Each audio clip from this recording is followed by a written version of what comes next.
Sure. Thank you, everybody. Always good to be here, and thank you to the group for letting me speak about this.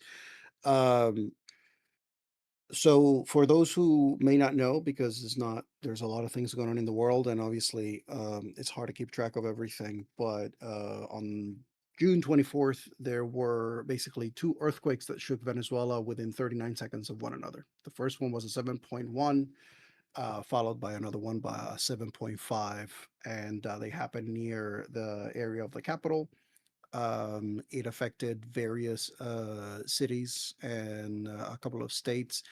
And because of the infrastructure of the country, there's a lot of buildings that came down. There's over 50,000 people currently missing. Uh, it's a pretty devastating situation. I'm not going to get into more details just in case it's triggering for people.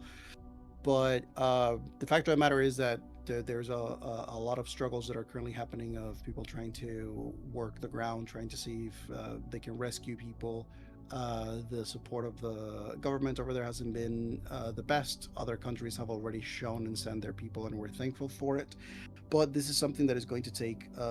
It's a long haul. It's a marathon. It's not a sprint. The events themselves occurred. There's aftershocks came later, and now the country is going to have to face the fact that there's going to be a lot of people that are not going to have homes to go back to, children that may have lost families, people that are not going to have the resources to sustain themselves.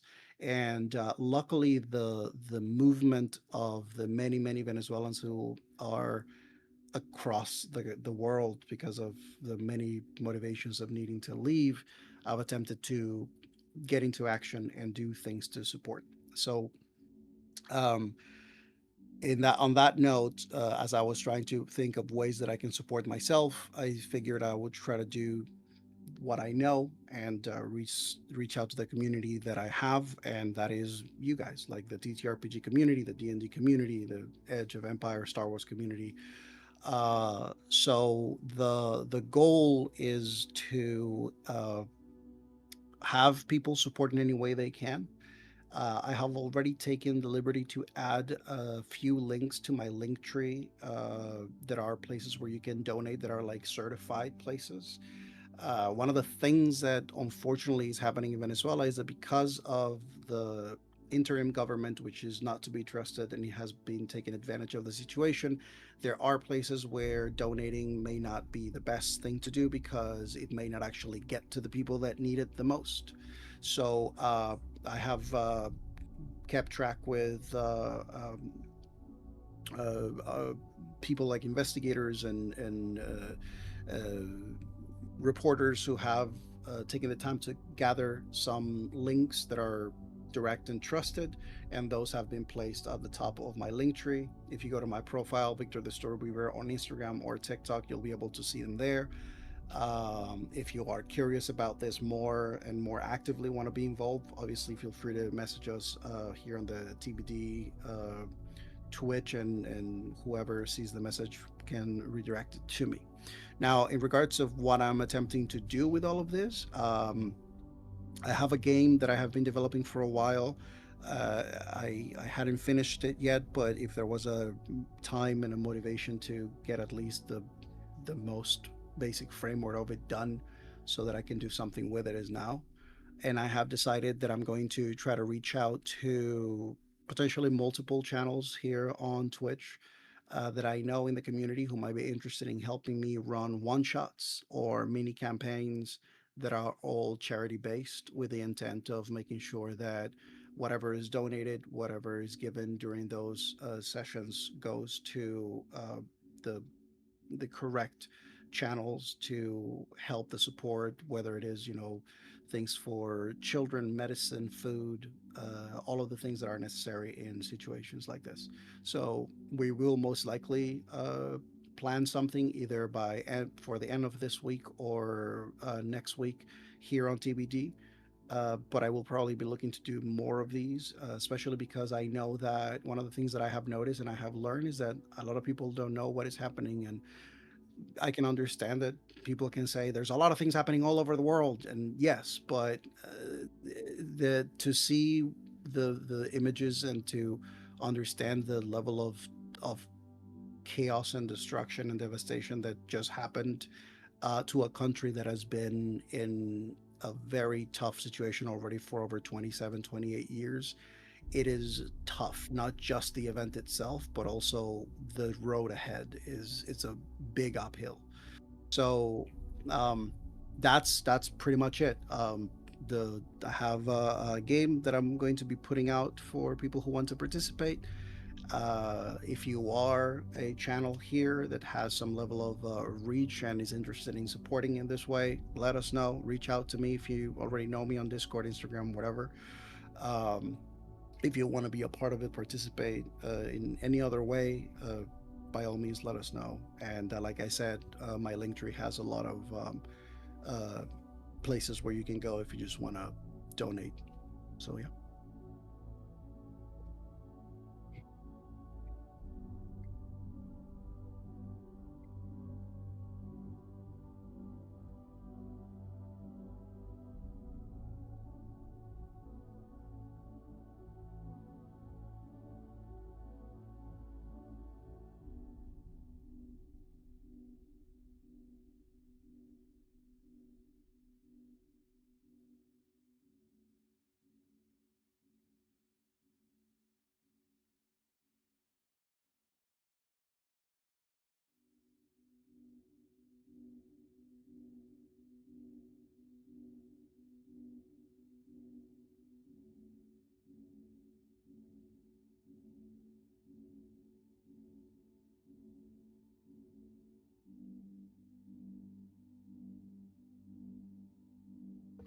Hello. Hi.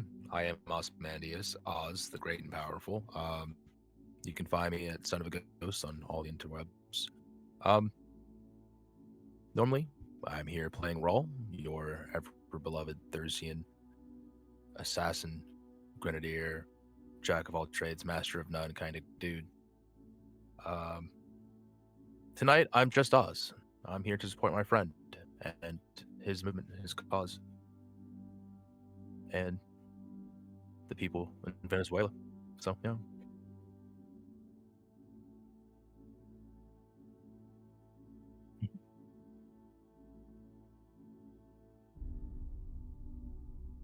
Hi everybody, I'm Jay, also known as Jason V131 on TikTok, and normally I play Kesh on the uh, Star Wars tabletop RPG. But today it's just Jay, and like Oz and everyone here in support of Venezuela, Talks Charity, as well as being here for my friend.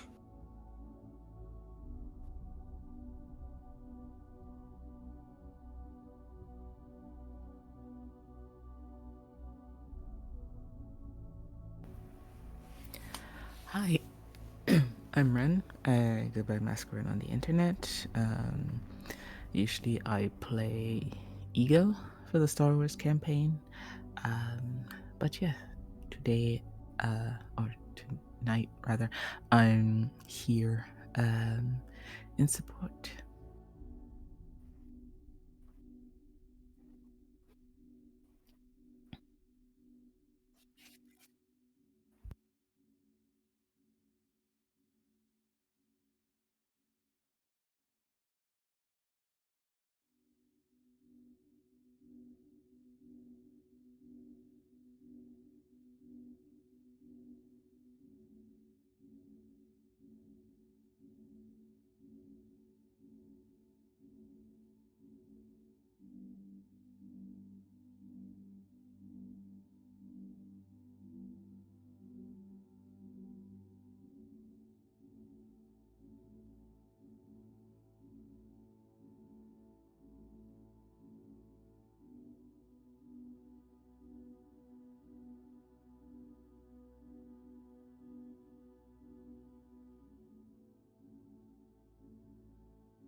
The water collection facility, I do believe, was already on the Victor's plan. He had crunched some numbers and done some things and wrote some things down in the brainstorm, threw it on the board, and we're like, hey, that sounds like an awesome thing.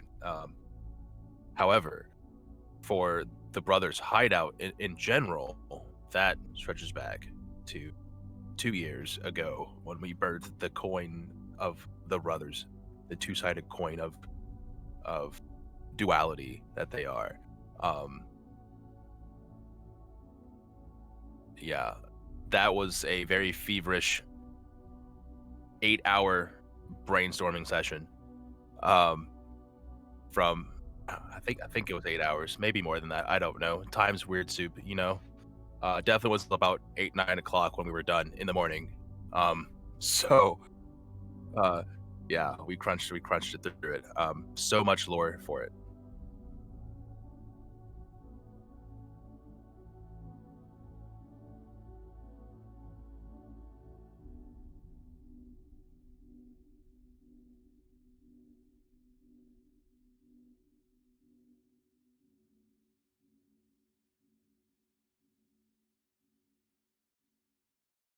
Can you hear me, Chad?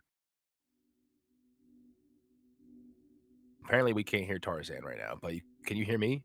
Wave if you can hear me. Apparently they can hear you just fine, Oz. Oh, fantastic. Awesome.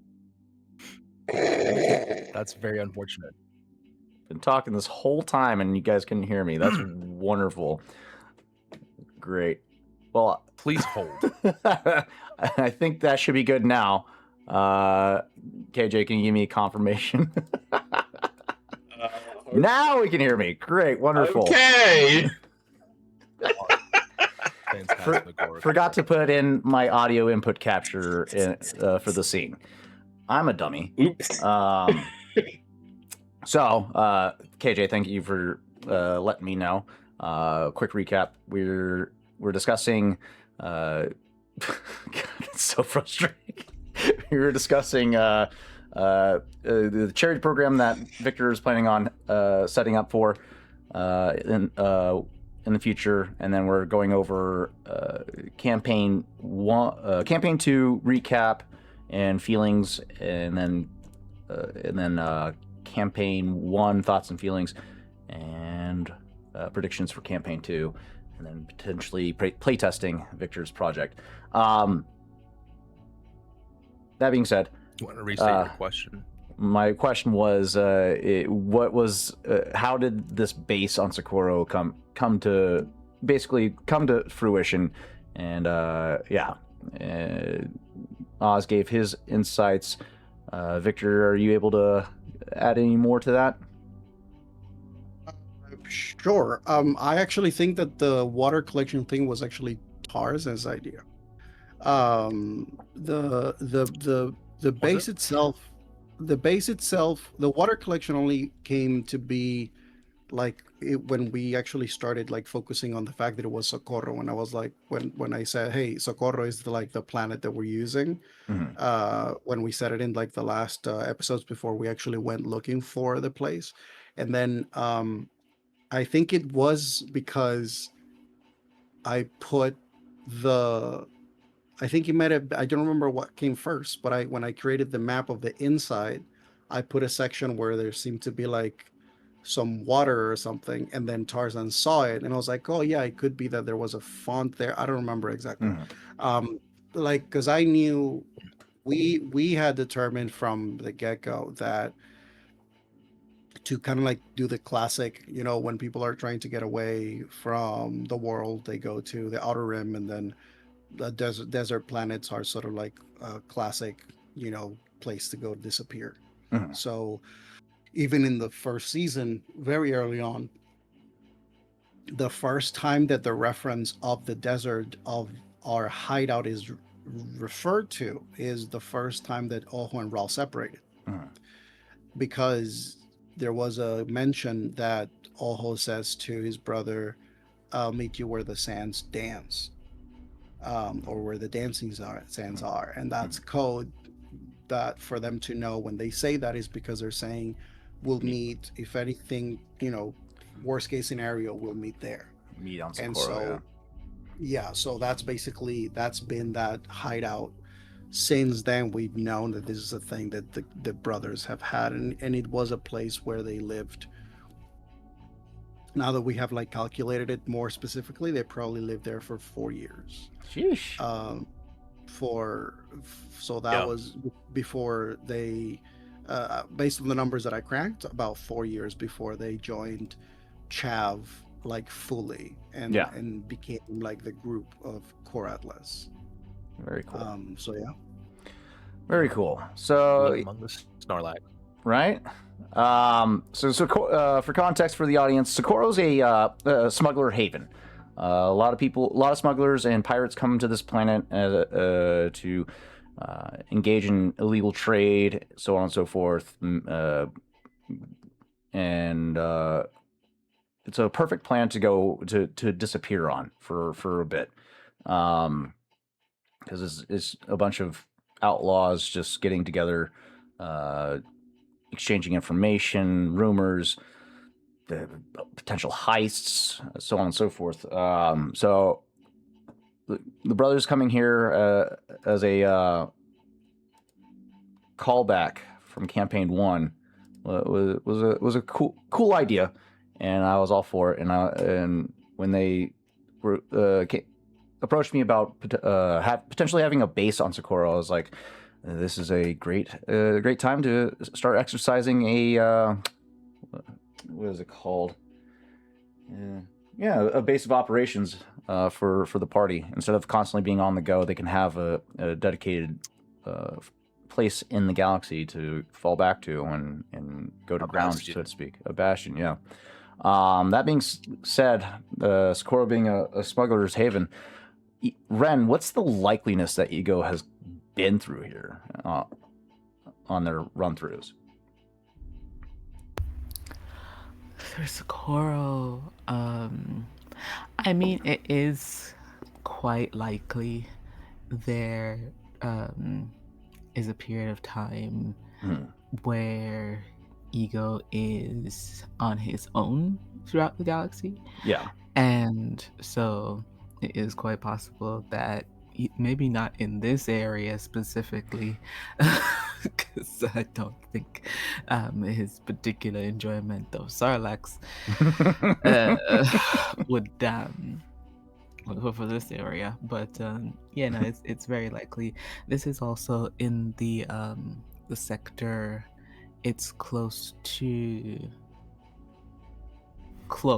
in galactic terms to Ryloth and Tatooine, technically. Right.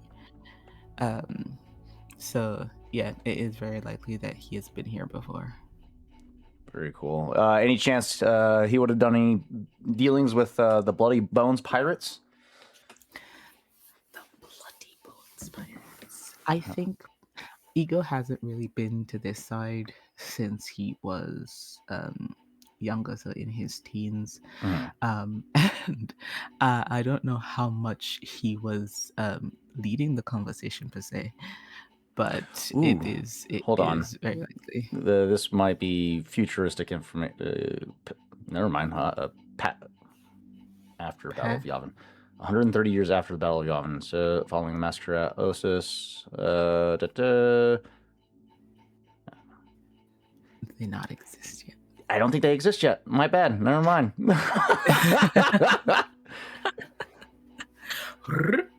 Retract that statement.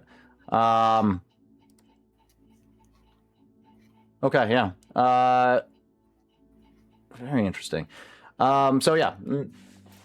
So far, just a smuggler haven. I personally don't know Star Wars history that much, so you could tell me anything, and I'd be like, "Yep, sure, fine." Not to worry. As the GM of the Star Wars campaign, I need to be on top of my stuff. And That's my bad. What is time in a galaxy far, far away, a long, long time ago, anyway? No, time is definitely a weird soup in the galaxy. But That's earlier ago. for you, Jay, Kesh being a Pathfinder operative in the Rebel Alliance, chances of you guys directly being interacting with smugglers or pirates on Socorro is probably limited. Is typically your guys' supply is handled by another element in the Rebel Alliance, but it is a good source of intel. Being a double agent for the Chiss Ascendancy, what's the likeliness that you've come to this planet to suss out any information in regards to Thrawn or any other prolific Chiss operatives in the known galaxy? Would Socorro be your first choice to investigate? Not in the slightest. No. I don't even think it was on Kesh's radar. It was like one of those like, oh yeah, the fringes, like, you know, all your information. But I think Kesh's knowledge when it comes to pathfinding is vastly different to his when it came to Thrawn information gathering and other Chiss operatives. He might put out feelers to see if there's a hidden Chiss operative somewhere in Socorro, but beyond that, we're focused on the more populated. Yeah, because the best place to get information about Thrawn is Empire held zones rather than fringe based ones. It's a good insight. I like that. That being said, we are 5 episodes in on campaign 2 of Star Wars Force and Destiny. How's everybody's thoughts in regards to how the campaign's going so far? Is there are you guys having any frustrations? Oz is ready to go. What we got, buddy? Give me back my abilities. Damn you. I feel so naked. Like, you're still sitting here. We're about to go in. We're about to go in on this heist, okay? And I'm sitting here thinking we're going back and forth about how we're gonna take care of all these guys inside and how we're gonna take care of all the systems. Rolf's sitting here, who has been itching for like several sessions in campaign 1 to actually just unleash, and now you present him with this very scenario. It can no longer do the things he can do. Very frustrating indeed. Yeah, those signature talents are gnarly. Yeah, that's a good point. We ended campaign 1 with this, I think almost every player having a signature ability, which allowed them to pull off some fantastical bullshittery, much to my dismay. Anybody else missing their signature abilities? I'm missing being a barrage of blaster fire. Daza, the world was my oyster, and by oyster I mean your bane, and by bane I mean I could transform. So many dice rolls, it was so good. No, I think the thing I'm missing most right now is just feeling capable. Because ego, I rejigged a bit, and so I'm leaning more towards doing the charm tree first. And I'm realizing that by doing Scoundrel first last time, I was a bit sturdier. It's a bit tougher. This I keep getting damseled in distressed, and I don't understand why. It's funny because anytime any face character always ends up getting put in like the worst scenarios. Like it's a true callback to like Han Solo after he got put in carbonite and thawed out by the crew, and you know, next thing you know, he's hanging off the side of a skiff, held by the tentacle of a Sarlacc. Literal callback. Literal callback to Ego in the episode or two prior. Literal callback. Han Solo, damsel in distress. Wait, no, that was Calrissian. Also, I'd like to point out that Han Solo was also partially blind on top of that, so it was just like, don't give Tarzan ideas, please. well, I don't have to give him ideas. He's already raking us across the coals. I already lost an eye. Threw a Sarlacc at us. I did. That was due to your guys' despair that you rolled. You guys need I remind you, Tarzan, the underbarrel flamethrower that you nearly killed Kesh with in one hit. Yeah, that was fun. That was a lot of fun. I toasted you guys pretty good. That's a callback to episode 1 when they episode 2. When they were trying to escape Nar Shaddaa, they were assailed by a group of bounty hunters at their ships, as the Nothwin Chimera was one of the primary suspects or forms of transportation for the suspects. So a couple bounty hunters identified the ship on our front doorstep. Yeah, waited for them to come back and attacked. And cowards. Yeah, that was cowards. That was a brilliant move for a hunter. You wait and you spring the trap. Granted, a hunter goes to target. I'm just a trapper at that point. I mean, to be fair, the Trandoshan is a trapper just by natural default. So, but the fair enough. The hunters put up a good fight. The Core Atlas crew came out triumphant, although heavily wounded. And it was a great. You just see the other guy. Yeah. Only one bounty hunter made it out. The master bounty hunter, who has yet to be identified.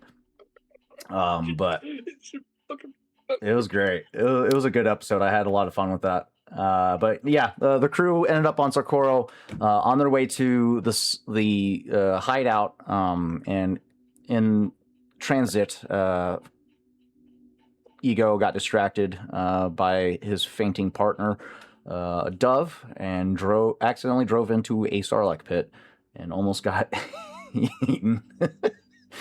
Was on the edge, teetering on the edge until Oho pulled off a brilliant shot that it was a 1 in a million shot that resulted in a critical injury that fucking broke the grip of the Sarlacc. it was just the fact of seeing Victor's like crash out in that moment of just like him trying to comprehend, and then several minutes afterwards still trying to comprehend how the fuck he rolled on lethal blows to get the Sarlacc to drop. Because I'm telling you right now, because Oho, you were the final player position before the Sarlacc's turn. Had the Sarlacc gone, or had his turn started, Ego would have been in the stomach, and it would have been a whole different game. It is the reason why during that I was saying, is there anyone who has something specific they want to do for the first 3 turns before the Sarlacc's turn? I know what I'm gonna do. I know that mine is like we're kind of like rolling the dice to see. Hopefully, as the part is like this thing like reduces the lethal like the critical hits by like 30. Yes. So whatever the roll that you do, you have to do a minus 30. So the chances of a higher lethal damage to this thing are way harder to get. Mhm. And we currently are like nerfed, so like we don't have like I don't have all my lethal blows or my damage, so I was like, I don't know what I'll be able to get out of this fucking thing, but let's see what happens. And the Force once more reiterated that I am the chosen one. So you are Throwing all yourself on the dice god's mercy. What was the what was it? Jolted. So he rolled a critical injury on my Sarlacc, and it was the most specific critical injury that he needed in order for, because if this didn't happen, Ego was going in the Sarlacc. It was literally, it would have been The Dove with the Dustblade and 2 lightsabers hacking into the Sarlacc to get Ego out. You guys would have been in for a long run because that motherfucker has a lot of health. I think it was Jolted or something like that. As well. Yeah. Whereas like target drops, whatever the whole thing, and it was just the fact that it was the right roll. It was the most at the right time. The most specific roll that was needed, because any other critical injury that didn't make the Sarlacc drop what it was holding, Ego was done for. So it was. You keep saying this like it's fine. Like, so, whoops, it was the belly of a Sarlacc. The Sarlacc would keep you alive for 1,000 years. You're fine. we would just basically have to dig Ego out of this thing. Yeah. Yeah. And again, I say Very again, far. Because aren't Sarlaccs like really huge? Yes, this was a they're juvenile. massive. So, And it was a juvenile, yeah. But yeah, so it wasn't like humongous. Even as a but juvenile. it would have been like a solid like day and a half of cutting into the damn thing to get. Would have been in such a good mood after that. I tell you what. Covered in bile and all that. Pretty hungry. Yeah, no. It was a fun encounter to throw at them for a wild travel encounter. But the whole thing that set it off was I think it was you, Ego, that rolled a despair, and I was like, oh, I'll save that for later. Yep. It was raw. It was raw. It was raw. Distinctly was raw. I have never rolled a despair. You can even look. I have not rolled a despair this campaign. You have a despair. What are you talking about? Yeah, 42% success rate, 1 triumph, 1 despair. Mm-hmm. Let me see where Ego's is. I don't think it was. Yeah, Ego hasn't rolled a single despair. It was. I don't believe it. Also, what I love is the juxtaposition to that, to Ego and Dove being stuck down there, and then Roll and Oho doing a very innocent maneuver. Oh shit! I just. With the way that it was described, the distance, I would have thought that we needed to switch places so that he could take the shot because he has a sniper rifle that could shoot to extreme range. Yeah. Yep. However, the distance was not fully explained, at least not to my brain. I'm a space cadet, so I missed it. So we were like, hey, let's do this insane James Bond / Mortal Kombat maneuver and just like flip and switch spots. Launched the fucking Forgot for a second and that apparently that just were not season 1. Yeah, and it was just a sheer fact on me of the one question that I asked that solidified it as my favorite moment of like, do I see the Nightwing or the Night Screamer go sailing over the Sarlacc hole, and just Tarzan bursting into laughter in the way of like, yeah, it's like. So yeah, they're cruising through the dunes of the desert, and they try to pull off this maneuver while in full motion on their speeders. I was like, all right, this calls for a coordination check to maintain speed while changing positions, and unfortunately, both of them failed their coordination check. Like it was like I think you even gave them a chance. I think you gave them a chance to re-roll as well. I'm like, maybe I'll be generous right now, and it was worse. Yeah, it was. So it resulted in them falling off of the speeder, and the way that this Sarlacc pit set up, it's set in like this crevasse in between these dunes, so unsuspecting speeders will drop down into this thing if they like ramp up over a dune or whatnot. That just you just see Rawls Night Screamer just launch over this dune bank and just fly to the far side of the Sarlacc pit, where Dove and Ego are currently down inside of it.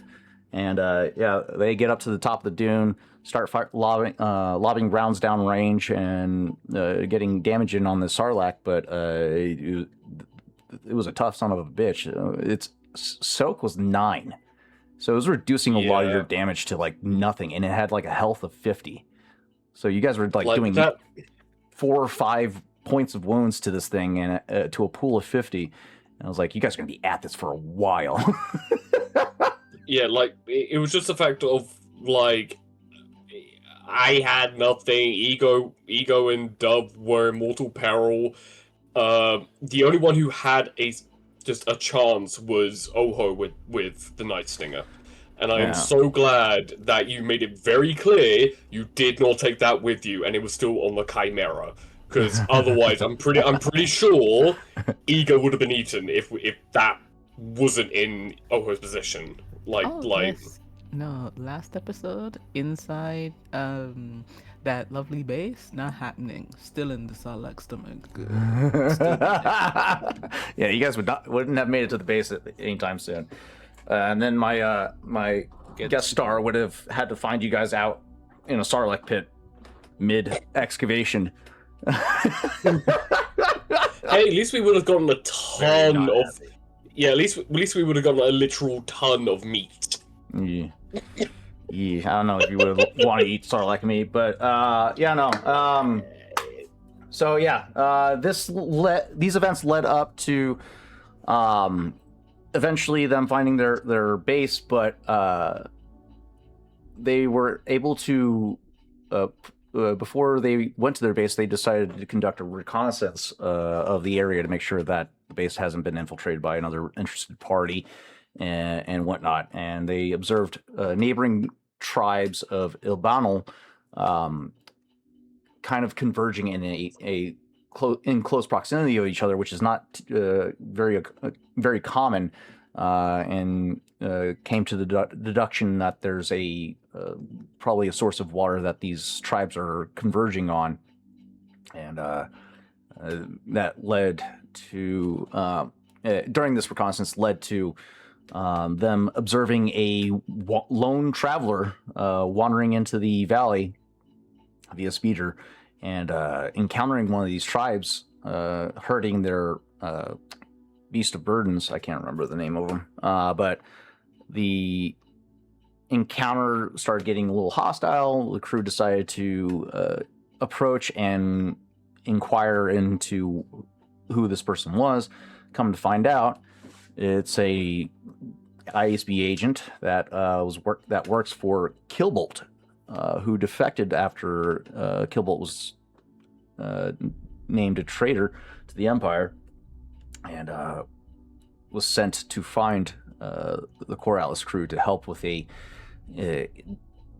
acquisition of a device that's going to help re-establish their anonymity. A device that's a data spike that's capable of wiping information off of the HoloNet pertaining to specific information. So Killbolt is trying to acquire this device to reestablish the group's anonymity. And while his intentions were to help the party, those intentions weren't well received, especially with the revelation that Kilbolt had placed a tracker on one of the individuals, which made him very upset and also a sad boy for an episode or two. That I think also, just very quickly, both me and Ren also at the exact same time going, "Oh no!" when describing this analyst in a full ISB uniform in the middle of the desert. It was just the fact that both me and Ren nearly facepalm went, "Oh no!" because it was like so unbelievably unprepared. But I think in that moment of seeing all the little expressions that Victor was doing to Oho, I was like, oh no, because I was more worried on what Oho was going to do in that moment over everything. It was like I felt so tense. It was looking very spicy for my guest star. Just a bit. Slice, who's played by Jellybean or Janelle. What's her handle? Boss Jellybean. She it was looking a little spicy for her, as a lot of people were leaning into some hard feelings in regards to her employer. Again, the intentions were I love there. I love Jellybean's portrayal of this character. I love it. She's so good at it. I specifically love how offline Ren specifically made the comment in the side chat. Did you make this character to die? Is that what is that what you did? Because the brothers here are just going to be livid. Like, what did you expect? Did you not read the brochure? Like, the signs were there. The box? You checked it, all right. So Jellybean shows up with a data pad with an active GPS tracker on it, and as she's like interacting with this tribe that's being hostile towards her, Core Atlas comes walking up, and the tracker repopulates and updates on her GPS, and she's like, "Oh, there's my people," and starts walking over. They immediately get pissed. It was also the fact that Tackles raised. Yeah, it's like two were quiet. Ego was like, let's try and deal with this. And I think it was both Kesh and Dove that were just telling Slice, be quiet. You're not helping yourself here.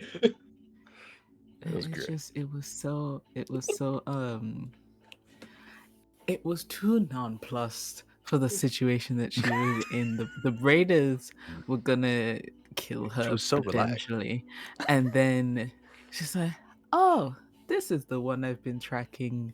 No, dear God, no! You've been tracking who, when, what, why? There And he then- is. It's like, oh, these are my people. It's like, oh no, she's gonna get herself killed if not by Raiders, but by us. And it was also the fact that Victor, near the end of the session, went, I want you to know, Jellybean, I made the decision. Not Oho, I did to not kill you. It's so funny. I'm actually impressed that she made it that far. Yeah. Just being the way that she is anyway. Just like into the middle of the desert.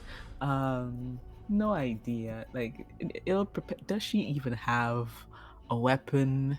Who knows? It's like, does she have a weapon? No. Oh, fucking.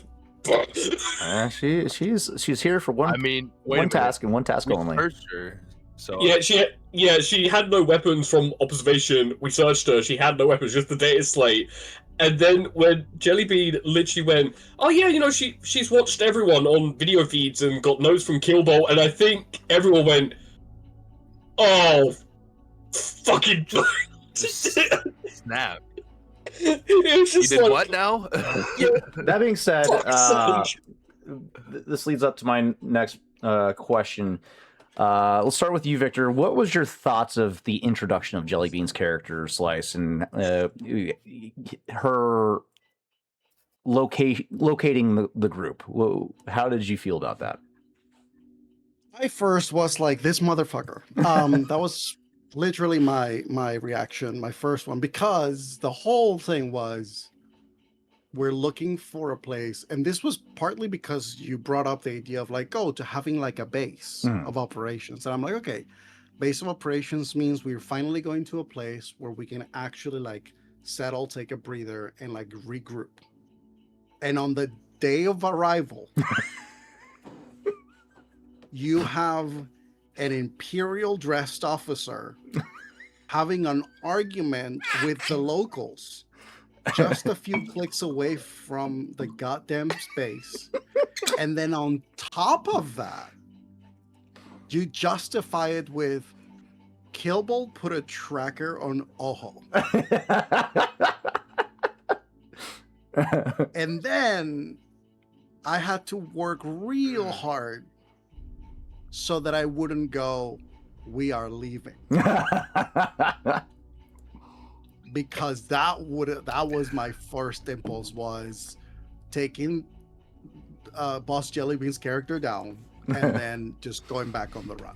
Mm-hmm. Like my first thing was that, and I was like, the player had to go, no, this is going to be the place. The GM is going to, this is the place, we have discussed it. So let's just try to find a balance here between what the character wants to do and what the long-term plan is, because otherwise yeah, the Force works in mysterious ways. Chat, we made that. The GM works in mysterious ways. The Force gives me the ability to shoot a goddamn Sarlacc and literally get the crit that I need to release Ego. The GM decides, Ojo got a tracker on them this whole time. Hey, you tried to kill my boy. Yeah, we made maps. We're sitting here with like at least 6 different maps. We can't leave here now after all the work we put into this thing. Oh yeah. That leads me to you, Oz. Jellybean's introduction and method of discovery. How do you feel about that? Well, when I first saw like the character description, I thought, damn, this clean. Honestly, I wish our first like step in to character design was so smooth as this, because this was nice. Love this. However, Raul still kind of wants to interrogate this person for whatever information he can get out of her. Does not trust anything that she is saying, but is doing it, keeping the peace strictly just because his brother said so.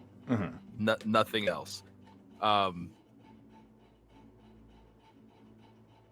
There's nothing against the character or the player. It's literally just who you're associated with. You know, you can't. It's reasonable suspicion. You're dealing with a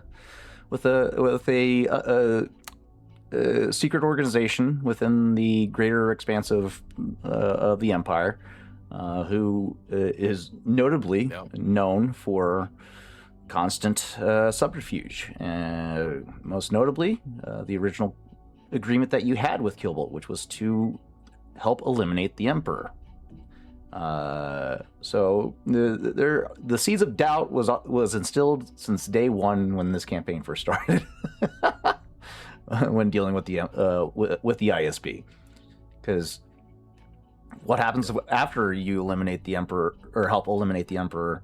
What happens to what's your situation from then?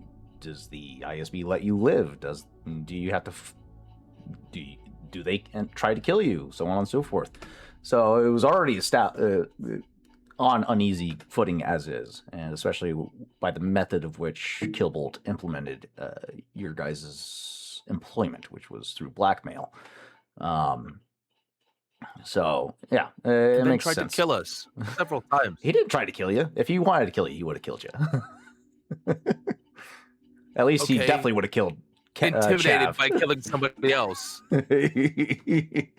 he wanted to keep you guys on a leash via Chav, and has not been able to yank on that leash ever since, because you guys managed to get that leash taken off, and the ISB ultimately Precisely. betrayed him in the end. All right, leading us over to you, Cash. Thoughts and feelings on Jellybean and her method of discovering the party. Honestly, it was probably very obvious of me going, how about we introduce a new player before we cast Judgment? That was like my initial, like, I want to get down there and find out what they know. They wouldn't have come here for no reason. Like, I was literally going with, like, as much as Victor was going against what Ho would want to do as a character, I was trying very desperately, like, hey, this is the one thing Kesh can control right now, which is, like, find out who this person is. And I absolutely love the way Jellybean has portrayed Slice. It has been an absolute joy seeing how she portrays Slice. Kesh is like, oh, another person I can have a conversation with and just try and get more information from in a more subtle, good cop kind of way. Right. I think is what Kesh is doing right now, and literally, it's been one of those things. I'm just like, let me pull out a game of Dejaric and just sit it down, and we can have a game of chess. And just like, and we're having a conversation, and it's just like, it'd be so out of place, but it'd be one of those like, Oh yeah, the dynamic between the party is very, very entertaining. You have 3 members that are gung ho for killing this individual, and then you got 2 others that, well, 1.5 others that were on board with just interrogating. But there was a moment that I thought Ego might be joining the bandwagon of just killing the new player. Listen, That leads me over to you, Ren. I didn't want to, but here's the thing. Ego has very few things in this life currently. and trying to maintain a good mood in this party is very difficult. Everyone's got their own agenda, and that's fine.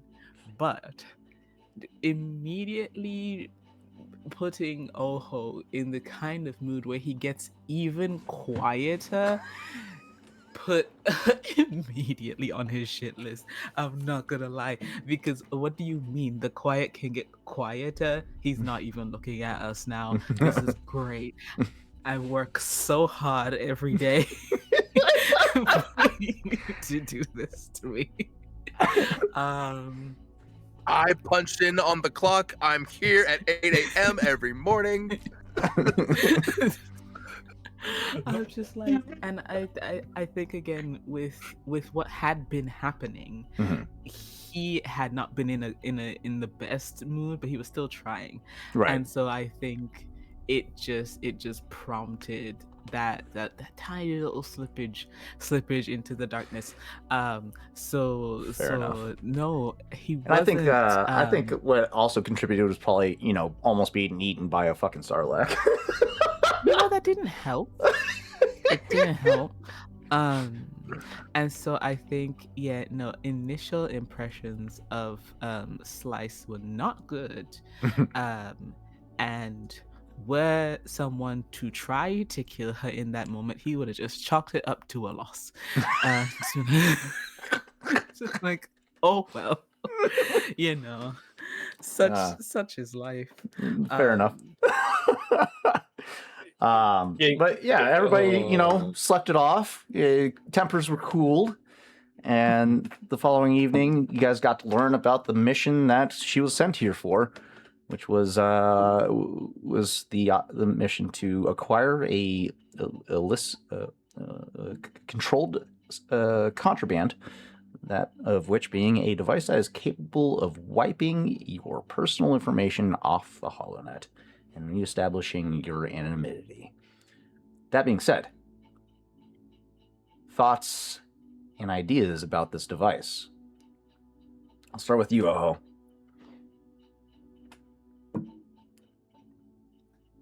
What's your take on the validity of this device and its capabilities? I am of the belief, and it's tricky because there's a part of me that is like, I don't want to share my ideas because I don't want to give you ideas. There's a part of me that is like, I know how my brain works, and so I'm already anticipating all the ways that this thing is gonna bite us in the ass. Mhm. And there's a part of me that is like, but I don't want you to know all the ways that this thing could potentially bite us in the ass according to my mind. So I'm gonna put it this way.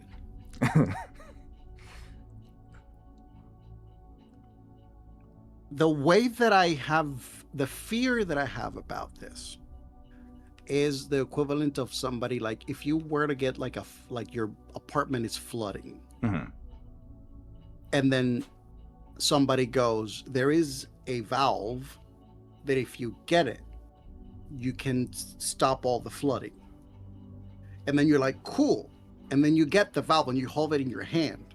And then you're like, I have the valve in my hand, Mhm. and it's not working. And they're like, yes, because the valve will only work if you put it in a particular place. Mhm. And then you learn that that particular place is across the country.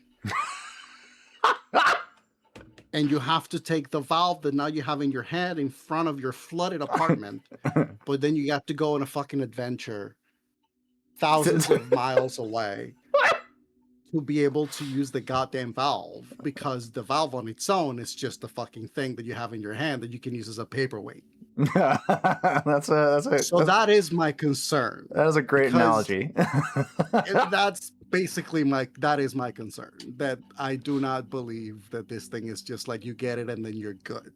And the other concern is that I do not trust Killbolt. So Killbolt being the person helping us get this thing means that it's going to be very hard for Oho, even if we succeed, for him to actually feel like we succeeded. Mhm. And I think that in a way, in a sort of like sad but cool way, is a reiteration of who Oho is as a person. Mhm. Oho wants to find peace for him and his brother, Right. but I think that Oho cannot find peace for himself if he wants to abide and fight for the peace that he wants to give his brother and him. Gotcha. And so it's the concept of wanting peace and fighting for it, but then always feeling like you have to fight for it, so you're never at peace. That was a very interesting peek into Oho. Yeah.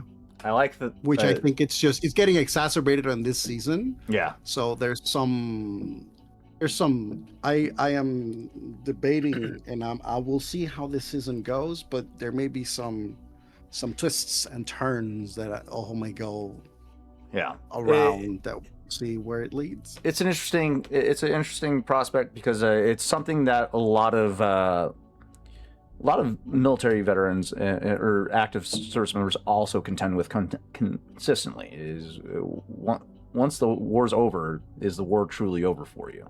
And a lot of these individuals serve to establish peace for their loved ones, and they ultimately don't find peace for themselves, and it's a sad concept.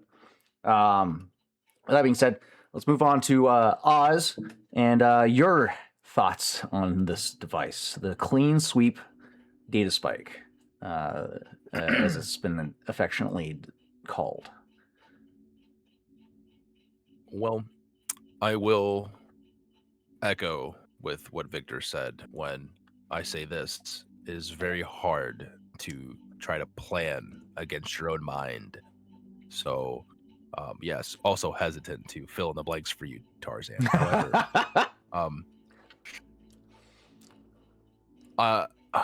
I will say I'm starting to, myself as a player, come to realize more of Raw in a big picture sense.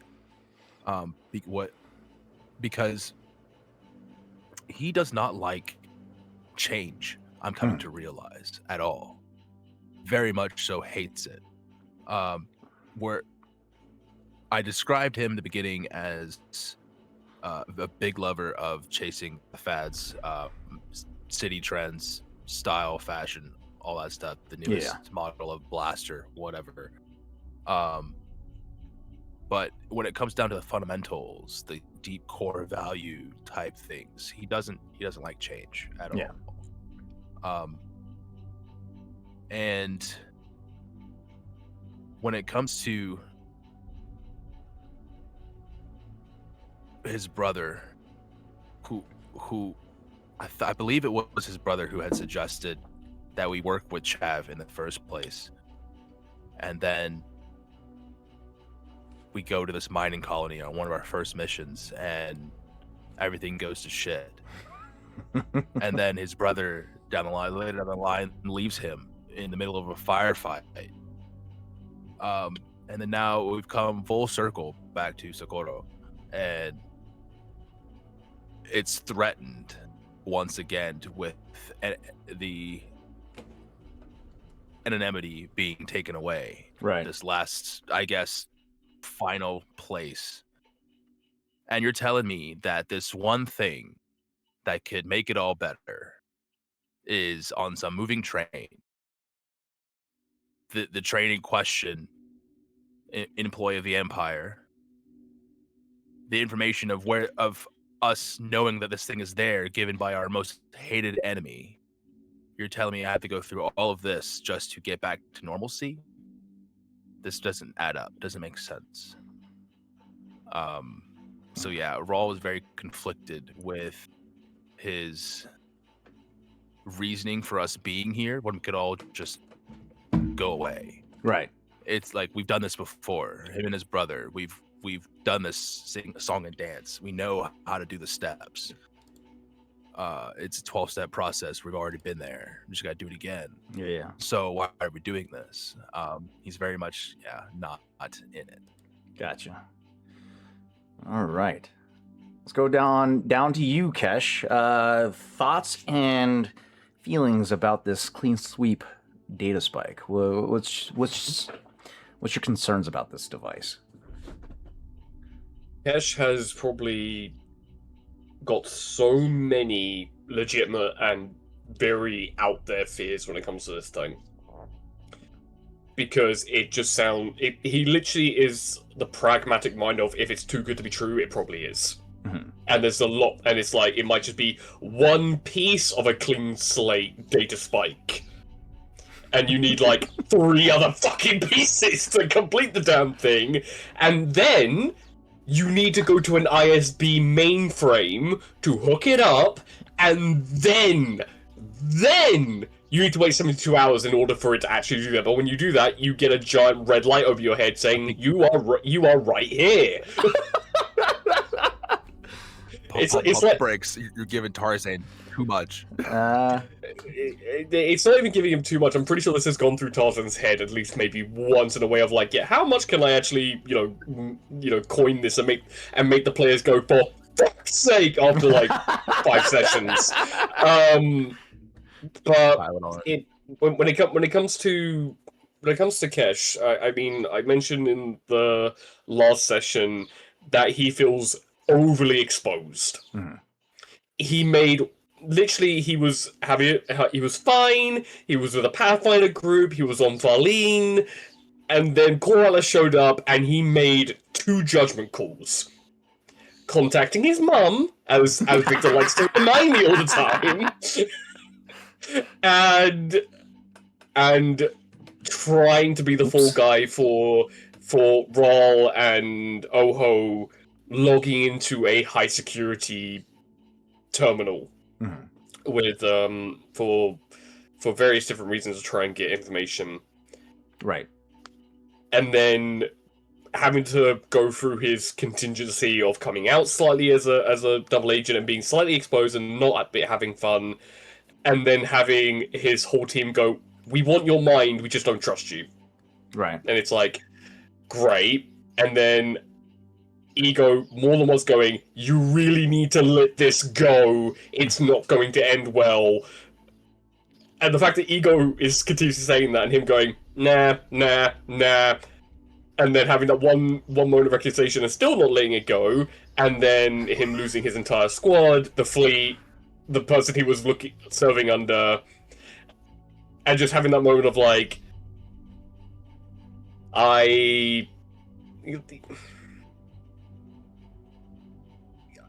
Kesh said it very brutally on the fact of he's hanging by a literal fucking thread at the moment on needing things to be in control. And yet, at the exact same time, because of his training as an agent, he's literally going, "This MacGuffin is just too good to be true." Yeah. That's a very interesting perspective, especially for somebody that operates like Cash. Living a double life. You're trained and conditioned to see a certain way, but the mind is still a very fragile thing. Whether you are human or Chiss or Twi'lek or so on and so forth, the mind can only endure so much before it starts to scar or break. So the effects of living a double life in a setting such as Star Wars, what's that look like, and how does that buildup of scar tissue start to affect one in any given circumstance? But it was a great insight into the character and your thoughts on the clean sweep data spike. Let's move on over to Ren. Let's get your thoughts and insights on this too good to be true artifact. So here's the thing, right? The soft-spoken intro. I love it. Ego is just so perturbed.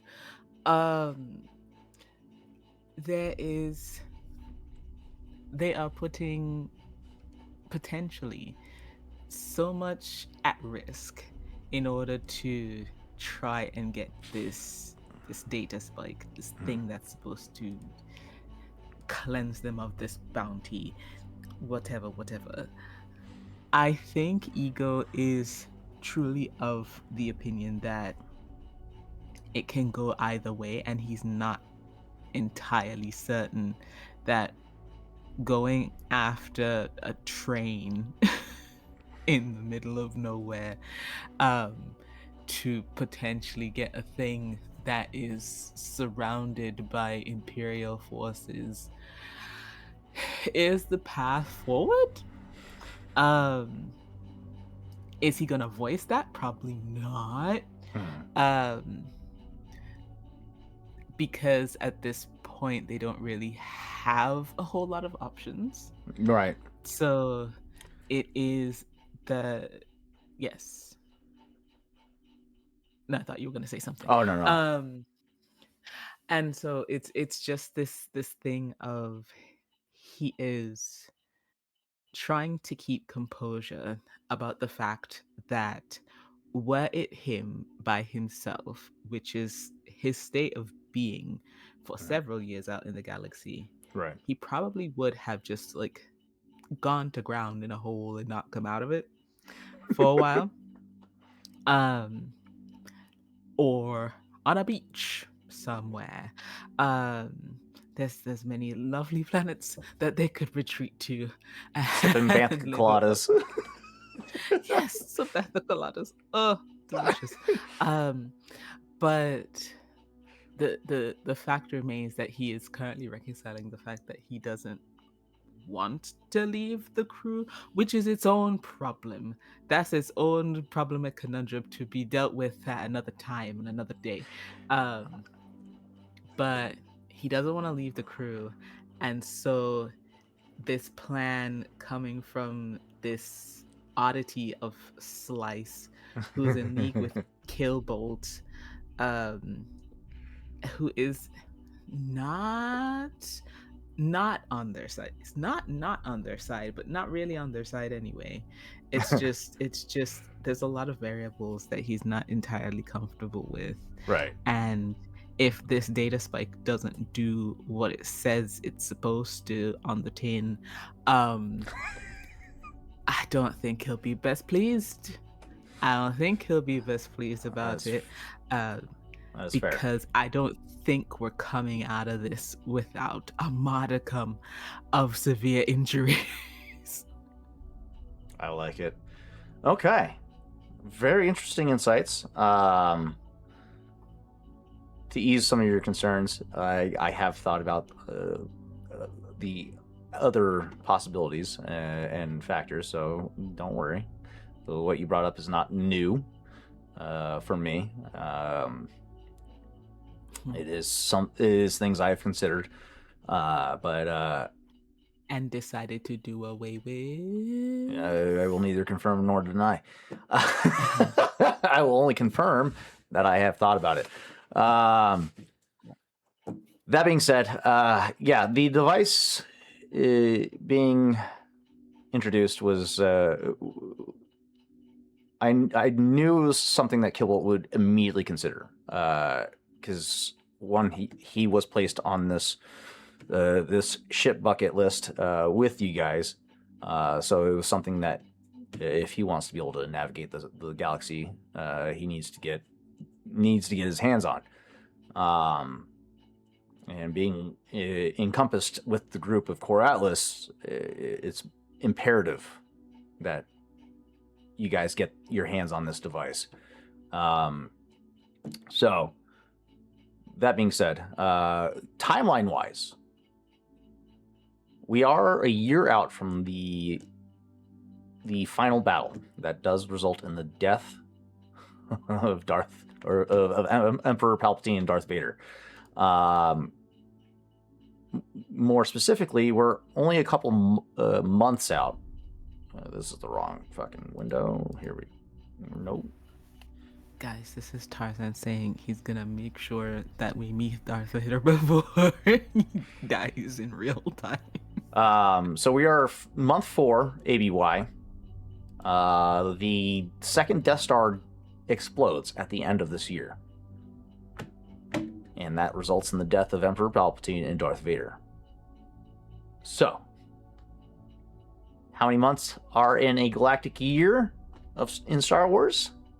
I am glad you asked, because I don't remember.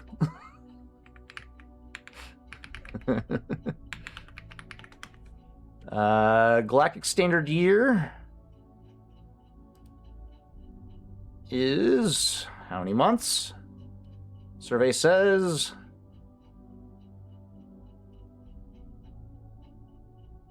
Where's the Legends? There we go. I gotta go to Legends because they have the full info.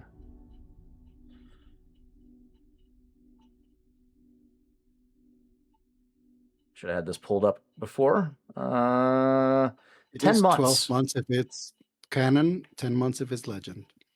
10 months. So we have 6 months to work with because we're using Legends Legends lore. So 10 months in total. 6 months left in the year to pull off everything that we need to do.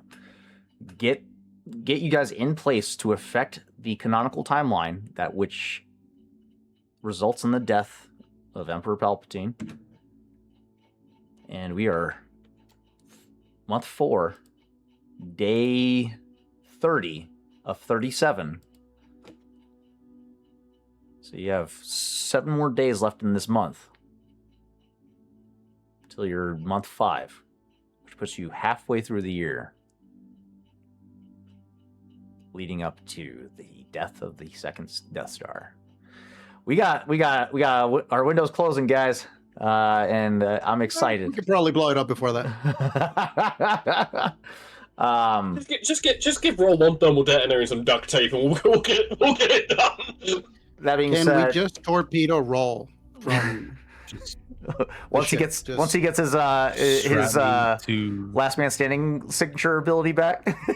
Yeah, we strap him to a fucking projectile torpedo, whatever, ion cannon, and then just strap my feet to the top of the VCX and just launch me. Yeah, I mean, granted, you guys are no longer under the employ of the ISB, so you guys could effectively go on your own course entirely.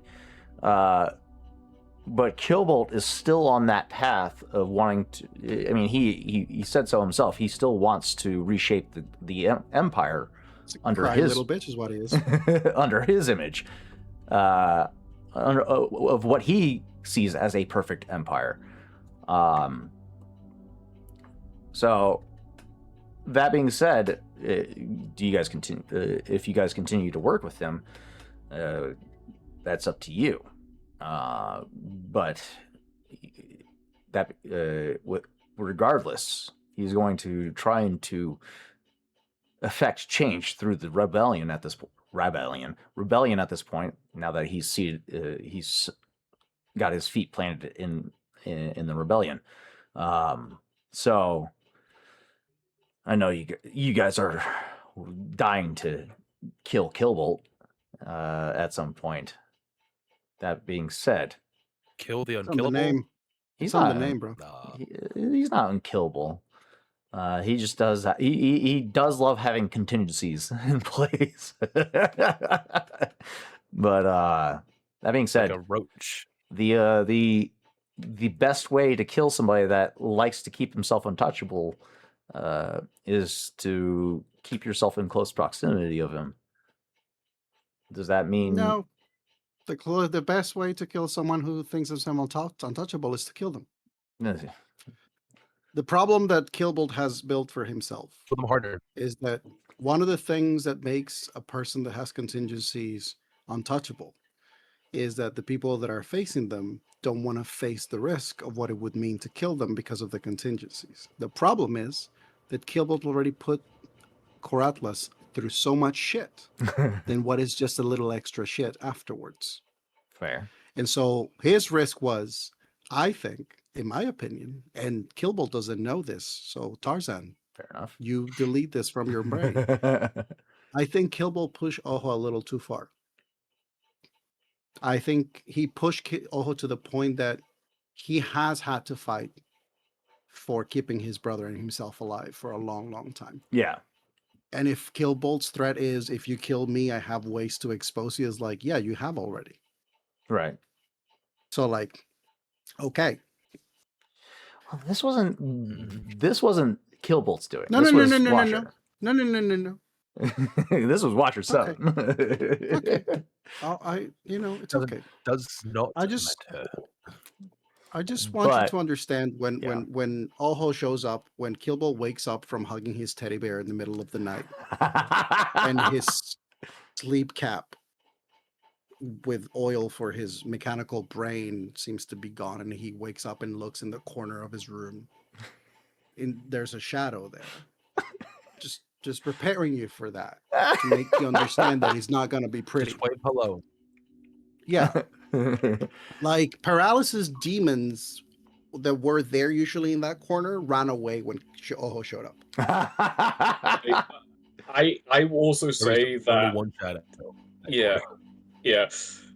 I'm pretty sure there'd be like half a crew there just staring at him when he wakes up. But Kesh, For Kesh's perspective, Killbot is the reason why he got found out by Core Atlas. Killbot is the reason why he lost his entire team. Killbot is the reason why he lost Rev.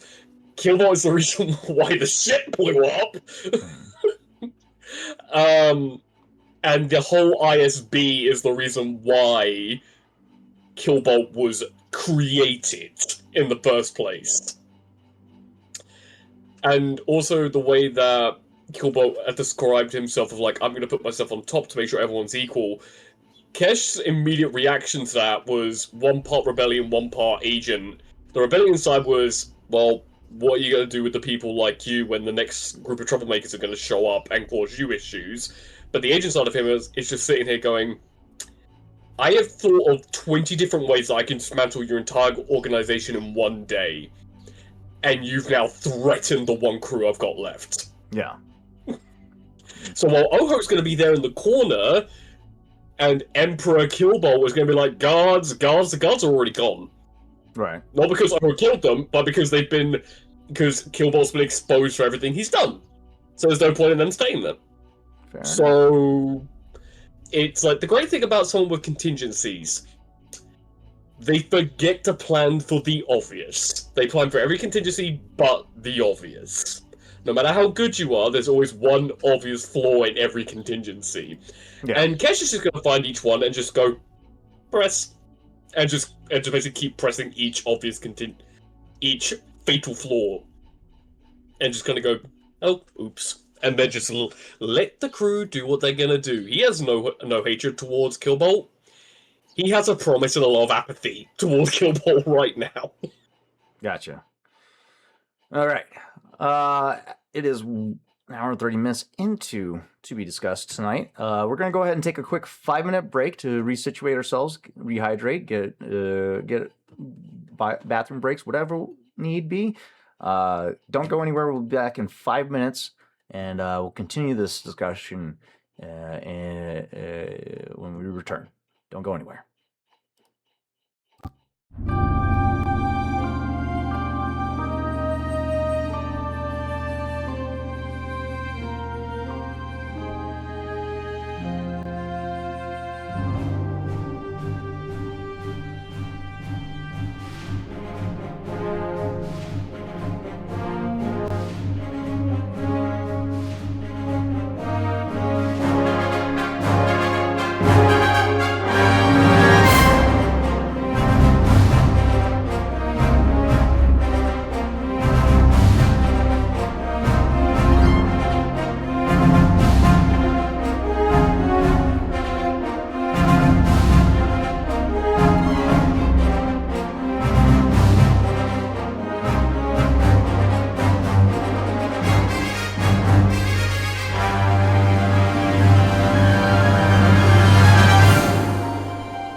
Welcome back, all you wonderful 2E Dicers.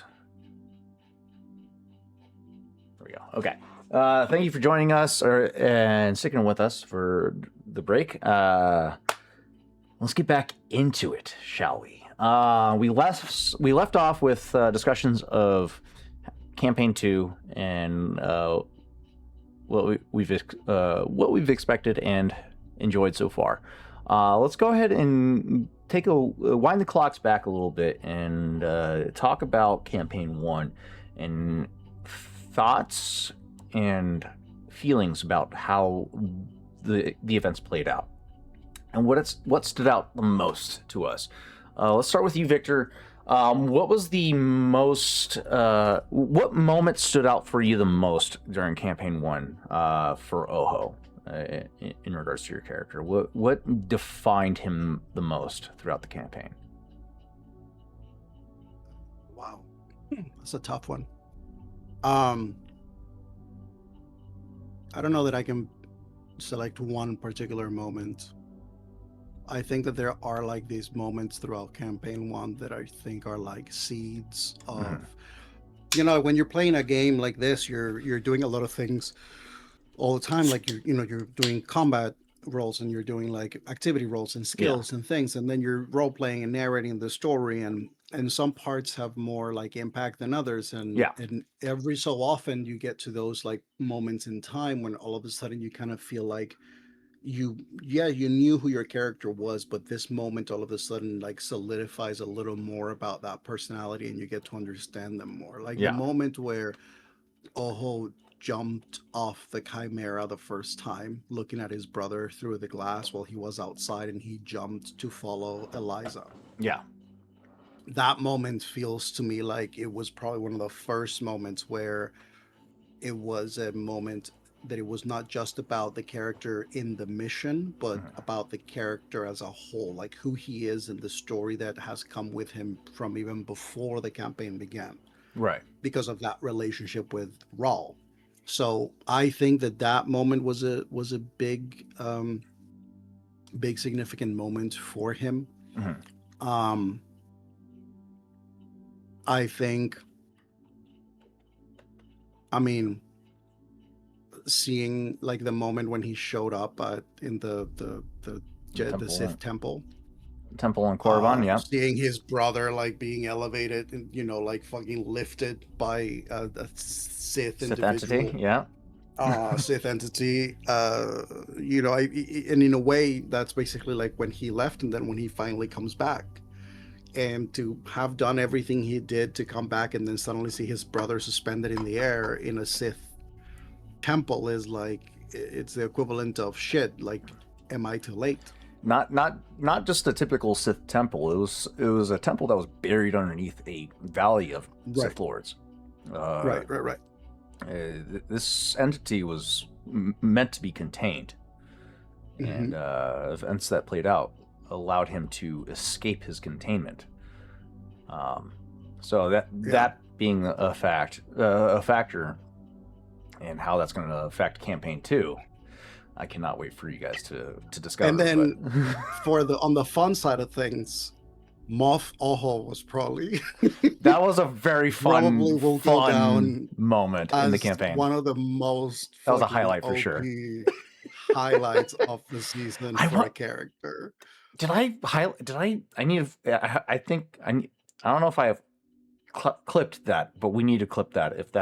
If I haven't done that, I need to get on that. The fact that mission went the way that it went, including then opening the hatch of the ship and using the Force to protect the guy while the people were sucked into outer space, including all of that. The extraction of Rev Garland, the fact that like the execution of that whole mission, that mission went so well for you guys. Minimal injury to personnel, successful mission, and almost the complete obliteration of the Empire's fuel supply line. You destroyed, like, I think I said it was like 50% of their fuel supply output. Yeah, I still don't know why they're. And they had after us. already taken damage prior to a previous rebel mission.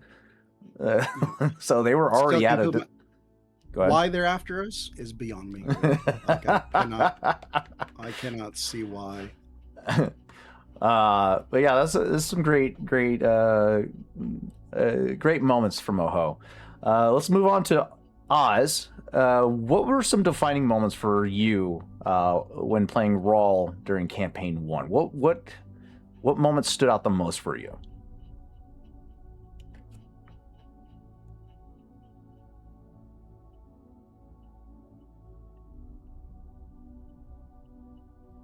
There are definitely several moments that I can say that were very pivotal in Rawl's character.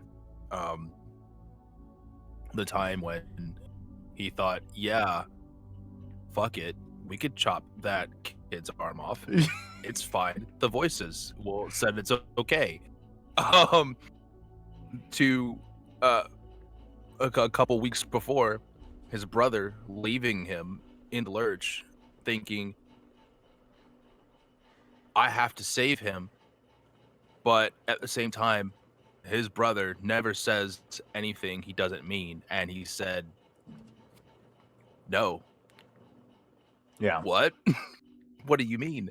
And this whole journey to discover himself outside of his brother, and what he is outside of his brother, definitely very interesting. Another one would be meeting Dr. Kratale. I do remember at the beginning of all of this whole debacle that we have undergone here, I describe Rawl as that typical sailor type of guy who didn't really like women aboard ships, thought bad luck, all that kind of stuff. Called them filthy porgs, which is like a very cute, adorable, like Star Wars thing. Okay, don't like. Anyway, Okay. It's like a little penguin bird thing. I don't. No. It's like a gerbil No. penguin. That's literally what a porg is. Oh yeah. The transformation or the progression of Rawl has definitely shifted for sure. Being more acceptive of Dove being part of the crew and that relationship between him and Kratala developing. It was unfortunate that she was on board the Winds of Justice. However, Killbolt did allude to the fact that there is a potential that she did survive. She was on the lower decks, not on the bridge, which was directly targeted by the Watchful Eyes Death Star Ray. So there's a chance that she is alive and well. However, she's probably in either ISB or Imperial custody, and Killbolt may be your window into recovering her. So, and the last very pivotal moment, before we can move on, is when he was in the holocron talking to the Sith Lord, because this Bane is the first time he's really witnessed the depth of someone wielding force powers. Yes. Like, how far can one actually go with this?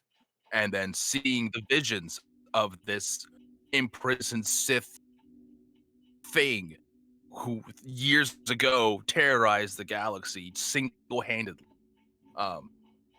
So yeah, he's now realizing, coming into his own, at what the Force is actually capable of in the galaxy. Yeah, Darth Bane crushing what was his name?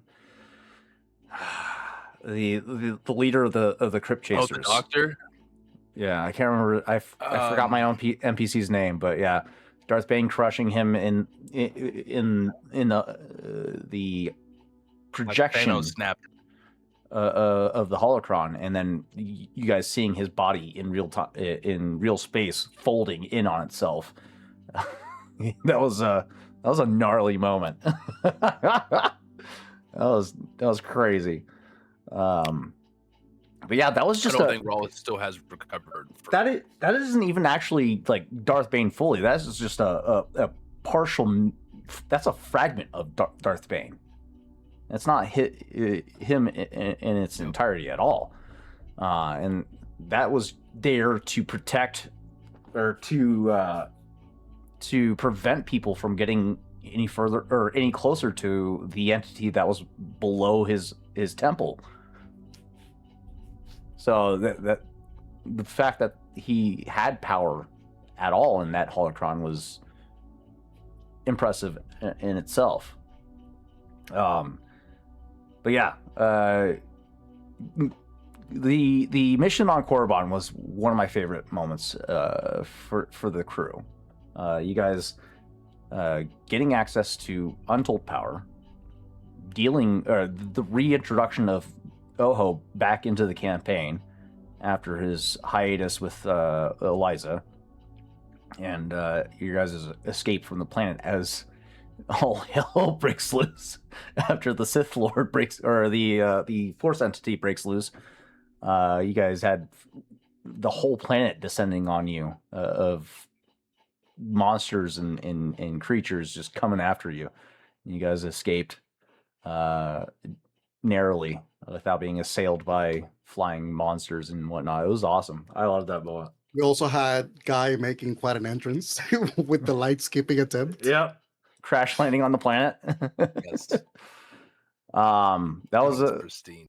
That was a lot of fun. My favorite moment for us especially was when you guys first arrived on or no, it was after you guys or during your guys' escape, the Tentarect making an appearance as you guys were trying to make your way to the ship, and Chav piloted the ship into the Tentarect thinking it was going to take it out, and the Tentarect just shrugged it off, just caught it and threw it off. That bitch was a lot of fun to play. Even with your guys' immense power, like that Tentarect gave you a run for your money. That being said, let's move on to Kesh. You joined later in from that point, Jay. I mean, look, I got like I had one guest character, one temporary character, and one more permanent character. So I've got a few. You originally, prior to the Korriban mission, you played Archibald, the Wookiee, who was part of Grisar Gandy's Safari adventures, a safari crew that took tourists on adventures on various safari planets like Cholgana, so on and so forth. What was it like playing a character like Archie in comparison to Grisard, who I affectionately modeled after Crocodile Dundee? Honestly, I loved playing Archie. The idea of, because for lore for Archie, he actually was the very first ever character I ever made for any tabletop game. Mm-hmm. And I played him at a table previously without really understanding the rule set for Star Wars tabletop.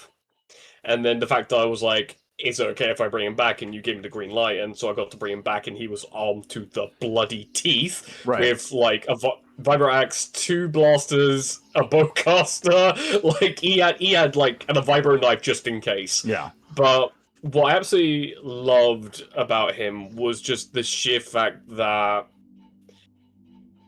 he said very little, but did a lot. I think my favorite moment with him was one with the Rexu, the cat-like creatures that were cybernetically enhanced. The Nexu, yeah. Nexu, and then just like WWE, like flipping it and roll in its mouth, just like, you know, completely clotheslining it. Was another one. Yeah.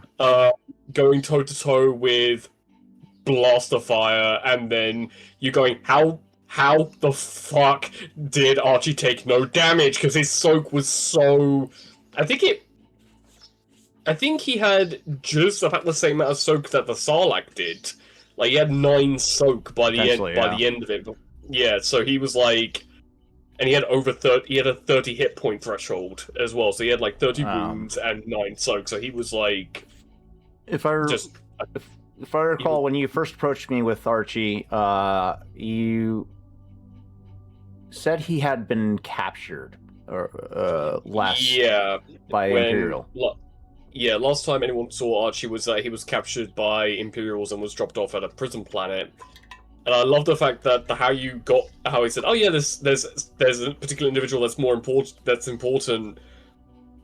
He's in solitary confinement at the bottom of the prison. It's like, yeah, that sounds like my Wookiee.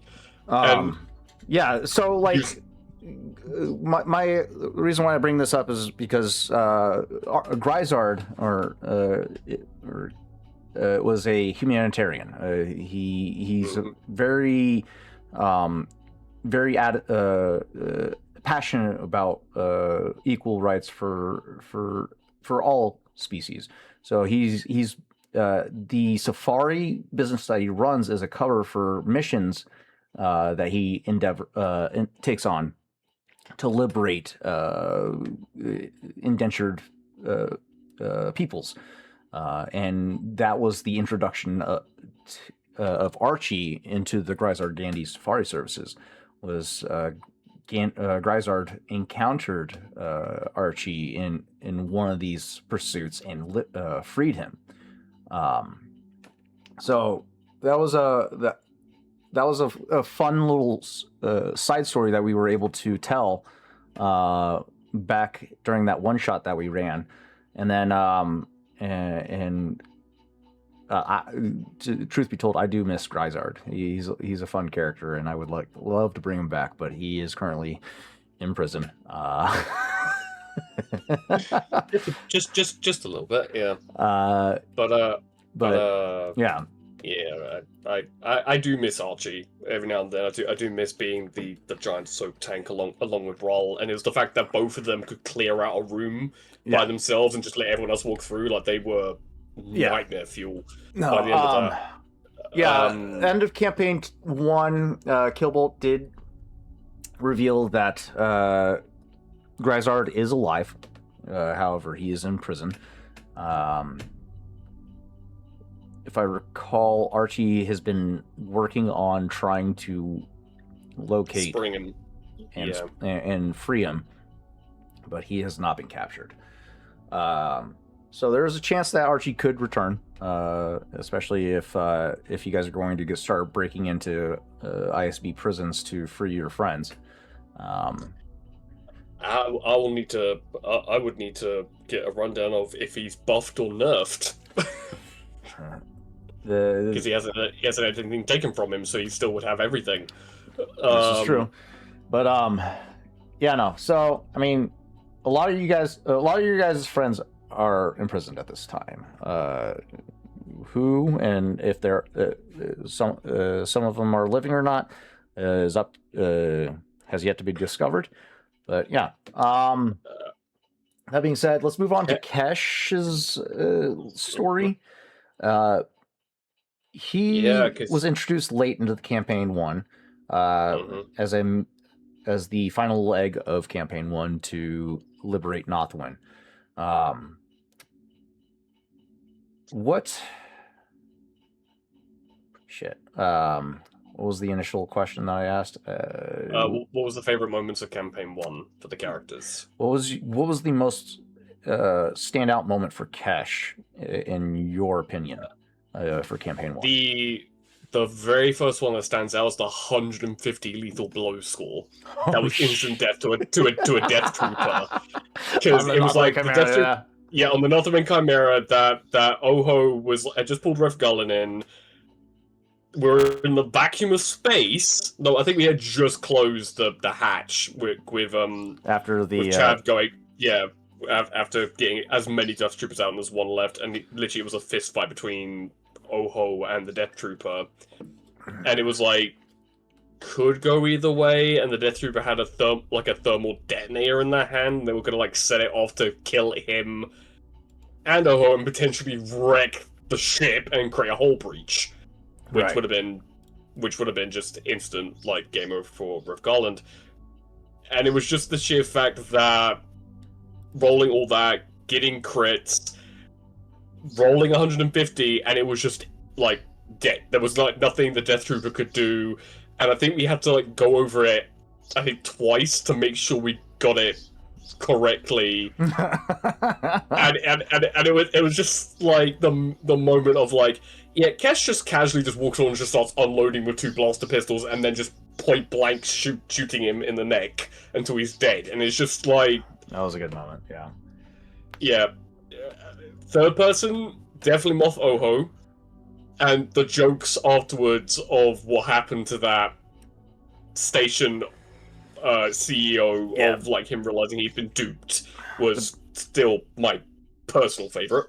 Banastar Station mission was a lot of fun and had some really great moments that stood out. Yeah, that'd be the 2 biggest ones for me. Gotcha. All right, let's move on to Ren in Ego. For you in particular, what in particular stood out to you the most for Ego in Campaign 1? What was his the golden standard moment for Ego? I think so when I made Ego for When he goes to this, shoot up the bartender. would you get out?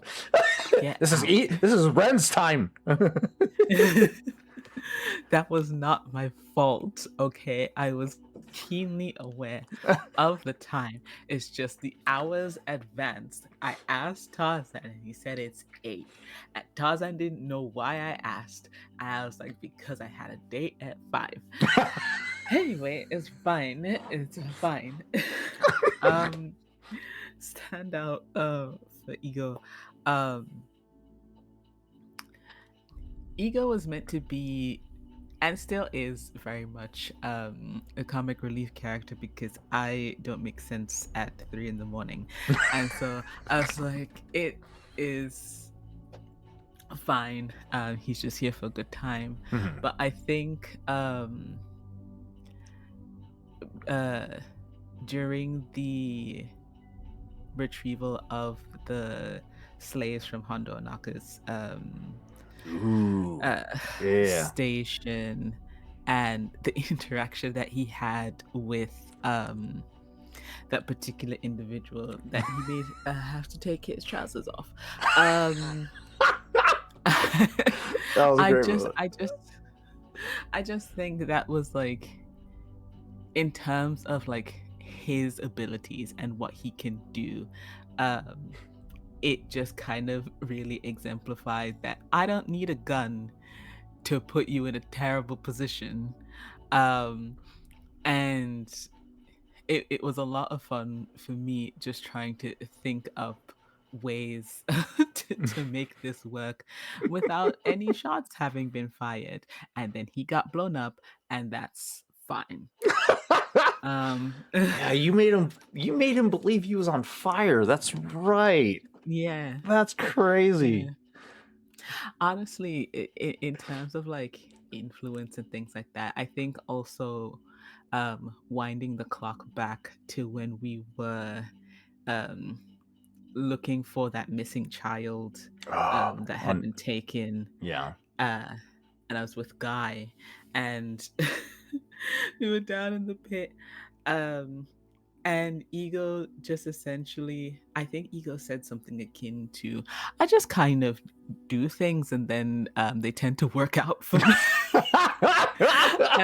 and I think that has been a through line, except for right now, it's not working. But the more that you describe this character, the more Han Solo coded he is to me. He's very much Han Solo coded. I just do things and things work out. No, Ego is the elegant version of Jar Jar Binks. Ooh. Because things work out.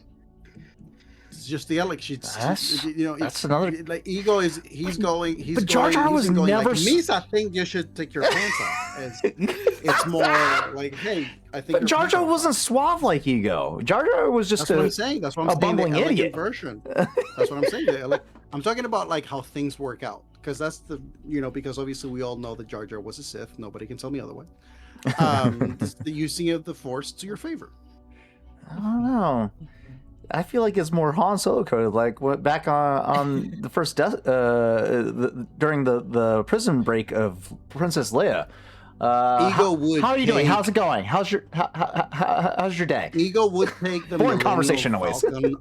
Ego would take the Millennium Falcon off of Han Solo, and Han Solo wouldn't know what hit him.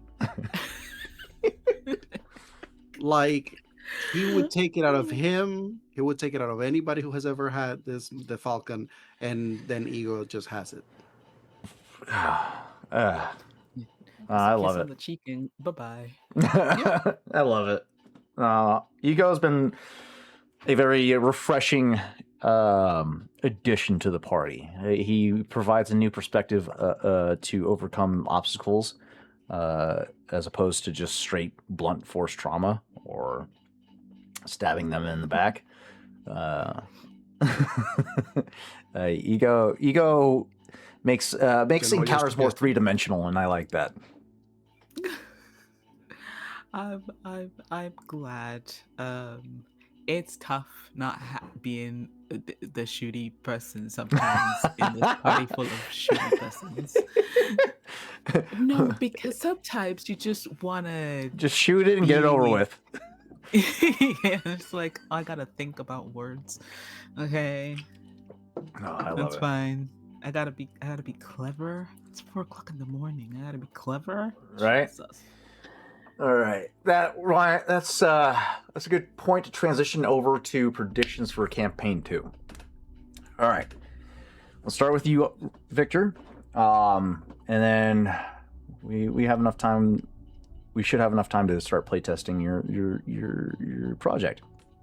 But for campaign 2, what is your predictions as to how things are going to unfold? I've already kind of gave you like a bit of a teaser that you're going to have some type of interaction with Vader, but I want your insights as to what those interactions would be. I'm not gonna write the fucking season 2 for you, bro. Stop trying. Stop trying. Stop trying. I understand that my brain never stops, but stupid bastard. How do I see this? My predictions are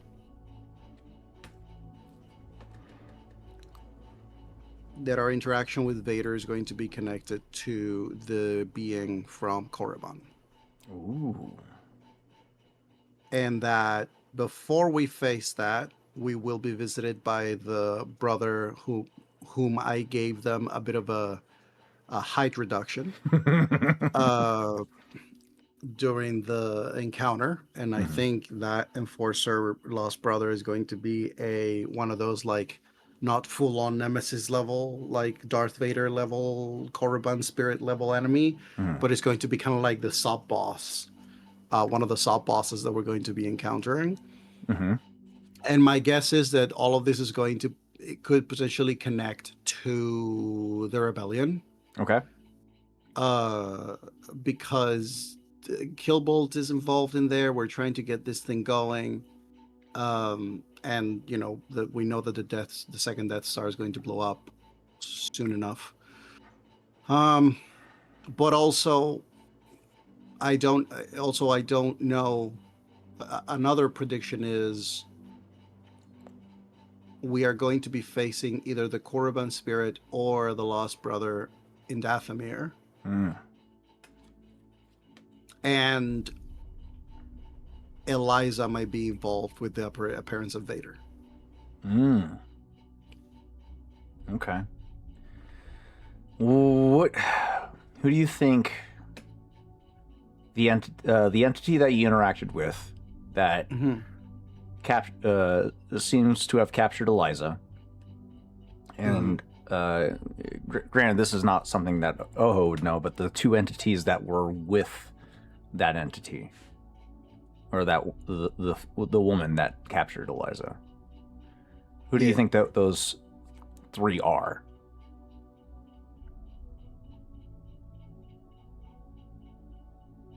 One was one had a cane. The other one had heavy footfalls reminiscent of cybernetics. And then the woman alluded to be herself to be, during your conversation, as the one that Vader sent to train Inquisitors. I think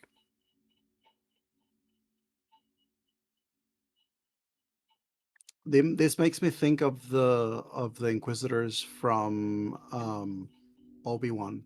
Mhm. Like the woman that shows up that actually is an Inquisitor but wants to kill Vader eventually and fails. Riva. Yeah, Riva, and then all the other people. I thought of them. Yeah, I don't know. I don't have any particular specific predictions as to who they might be.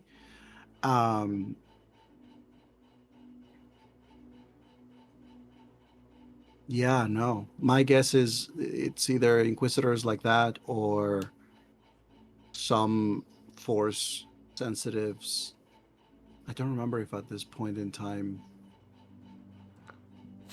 In this timeline, by this point, the Inquisitors had been eliminated. That was what the Lost Brother had explained to you guys when you first encountered him, that they were seen as no longer needed, and Vader had killed the Inquisitors. Yeah. So the Inquisitors effectively are eliminated. These individuals that are appearing are remnants that managed to escape the execution. So, I mean, as to who that could be, we haven't had any confirmation as to who survived the executions or not. But Right. but something to ponder going forward. Any other thoughts before we move on? All right, let's move on to you, Oz. Let's get some predictions from you. Where do you see this campaign going in terms of the potential interaction with Vader, and who do you have any thoughts as to who these mysterious entities are that have captured your brother's mentor?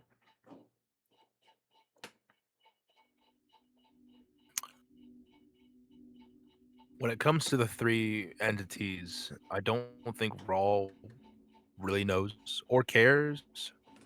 Honestly, when it comes to Eliza, this is more he's kinda opposed the towards line the of- player as opposed to the character. Sure, but I honestly, if you haven't realized by now, I have ADHD. Well, I haven't written it in there. I'm pretty sure he has ADHD, especially looking at his list of 10,000 trees. But I don't know, kind of good riddance when it comes to Eliza. It's pulling, his brother's focus away. So I don't know. It's kind of getting back to the brotherly bond is definitely on my to-do list. Right. It's definitely on Rawls. As far as where this campaign is going, I don't think we will ever, unless we royally fuck up in some shape or form, I don't think we'll ever actually see Vader. I don't think we're a big enough threat for Vader to feel that we need to, at least not yet. We haven't that you don't need. He doesn't need your personal touch. Beyond a shadow of doubt. Yeah, like we haven't revealed ourselves like beyond a shadow of a doubt. Yeah, we wield lightsabers. Like it's not public knowledge kind of thing. Yeah. So I don't think he will immediately take action. I think it's beneath him.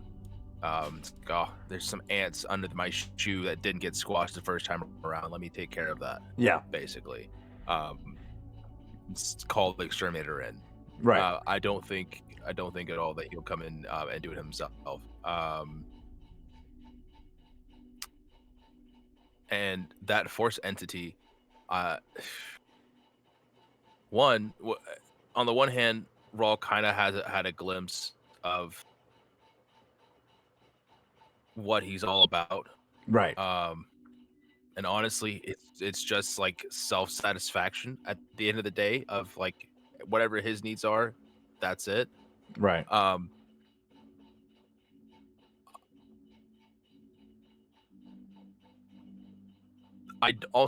don't think that the party would consider that that's their problem. Even though they're the ones that caused it, I don't think at the end of the day they're like, hey, we need to go take care of this big bad. I don't think that that's their prerogative or their mission. Yeah. From jump, we're like bad boys. Yeah, you're not the Ghostbusters. We're like the anti-heroes. Yeah. So you gotta call the Ghostbusters for that guy. Exactly. That's not us. We don't handle that. It's a whole different suit. Fair enough. All right. Thanks for your insights, Oz. Let's go ahead and move on down to Jay down there. What are your thoughts and ideas as to where Campaign 2 is heading? Do you see any direct potential interactions with Vader, and what are your thoughts about these three entities that have captured Eliza, as you guys are predetermined to head towards Dathomir at some point? So crossing roads with them is an eventuality. So what's your predictions?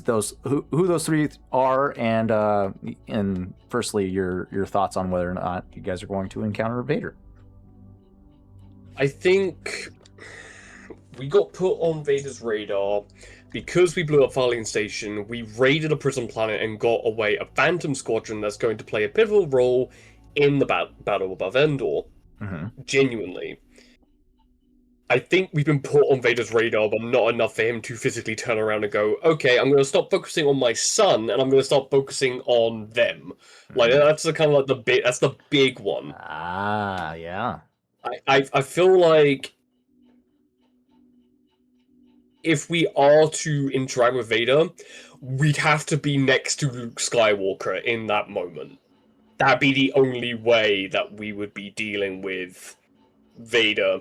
Because, yes, we blew up Farlian Station, but that's not compared to the literal pilot who blew up the Death Star. Right. Like, there's a check and balance here. Yeah. I do think it's highly likely we might interact with Vader before the Battle of Endor. Yeah. Because I feel like every Star Wars tabletop, you have cameos of Vader, and then you face Vader, and you barely escape. I think that's like the Garrett. Because it's like, even as a storyteller, even you're like, I really want, it's Star Wars, and we're literally in The Empire Strikes Back right now, and Vader's at his peak. I really want to bring Vader in. It's like the chomping at the bit moment, and almost going, as much as all of us are like, we don't want to face Vader, at the exact same time, I'm pretty sure all of us are like, but we really want to interact with Vader, because he's really cool. Yeah. But personally, when you mentioned a mechanical person, my mind immediately jumped to Darth Maul. But in this timeline, he's dead. Yep. Because Ezra's already gone. Ezra's already traveled, and Thrawn's gone with him. Yep. So because of that means the events of A New Hope and the Death Star's already blown up. Ben Kenobi was still alive when Darth Maul fell, and right now Ben Kenobi is dead. Right. And a Force ghost. That's right. So I immediately went, Oh, like my heart sank a little bit. I was like, maybe it's Darth. No, he's dead right now. But Yeah. the person with the walking stick, I'm betting, is Mother Talzin, Mother or at least the Talzin. spirit, because it's Dathomir. She was the Mhm. leader of the Night Sisters on Dathomir, Mhm. and she consistently shows up as a spirit. Interesting thought. So my thought process is that it might potentially be her. Interesting.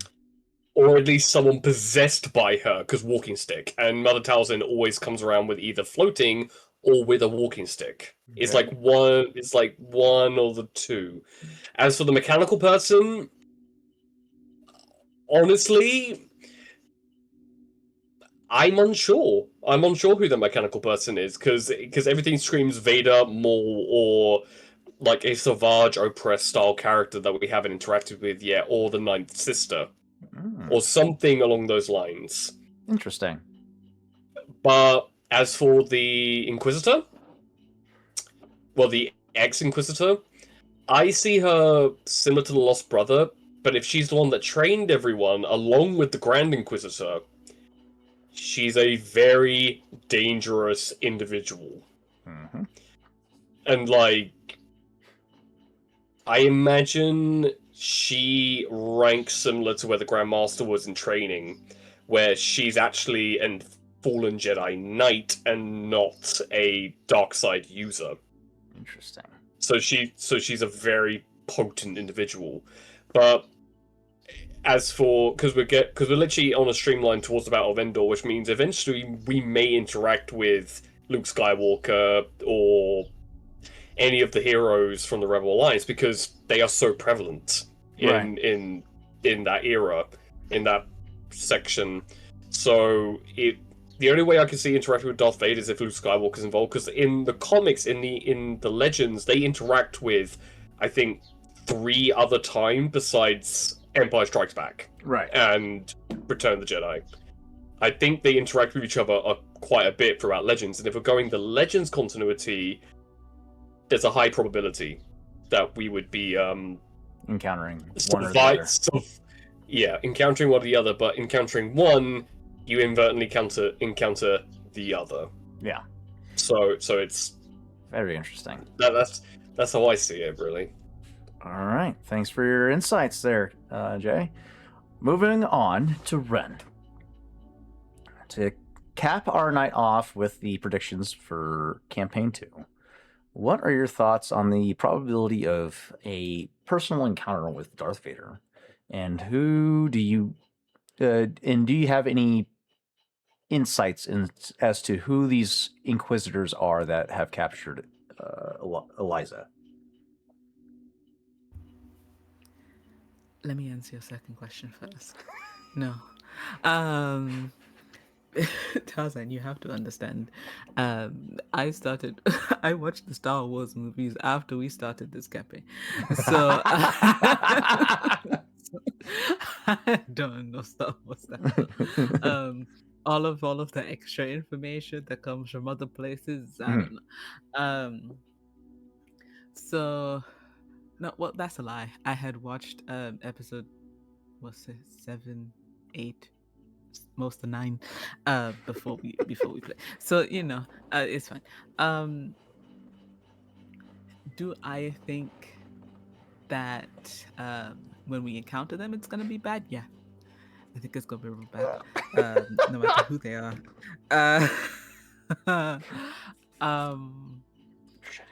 Do I think that we're going to have an encounter with Darth Vader? Yep. Inevitably. Inevitably.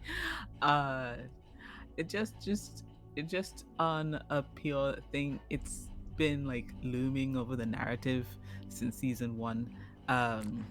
That he's been picking up on things about us, and so I'm just like, it's coming. I don't know when it's gonna happen, but it's gonna happen, and I feel like it's just waiting for us to think we're safe and there to be like a large usage of the Force in some arena, and we're gonna be exposed. and it's gonna be bad. Because I think he's been just behind us all the time. He got close on Feline, and we got out of there. But I can't do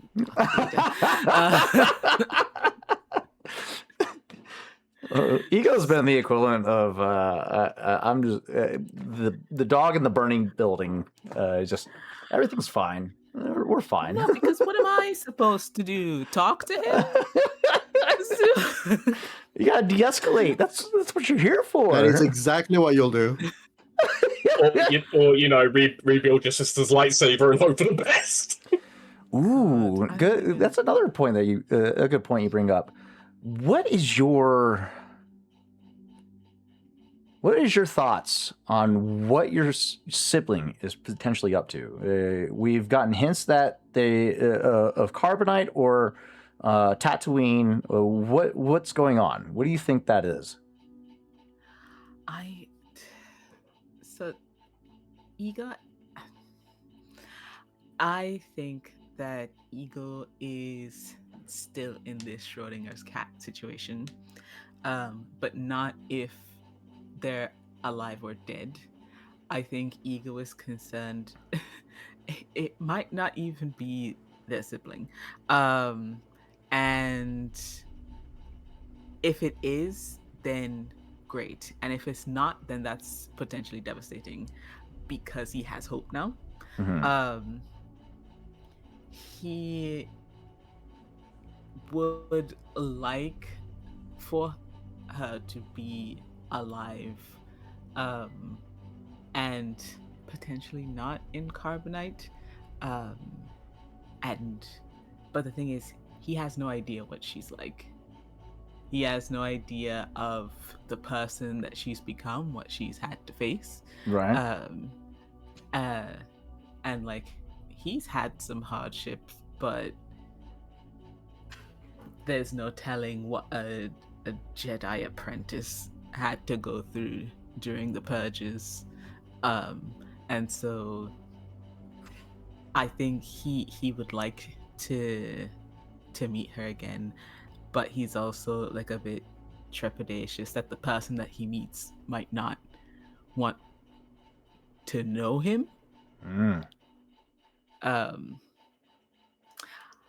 Basically, I'm hoping that she's fine.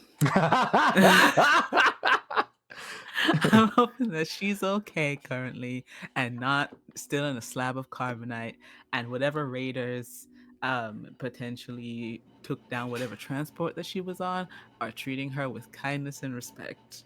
Yeah, that's You know what? I hope. I changed my prediction, Tarzan. The female that trained the Inquisitors, Ego's sister.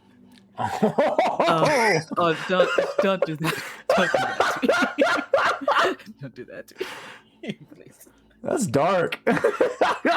I don't know. That's telenovela for you right there. I don't know if his heart can take it. Oh, that's dark. I like it. All right. Well, that was We'll just get you a new hard ego. It's fine. Appreciate you guys' insights and your predictions of the campaign so far.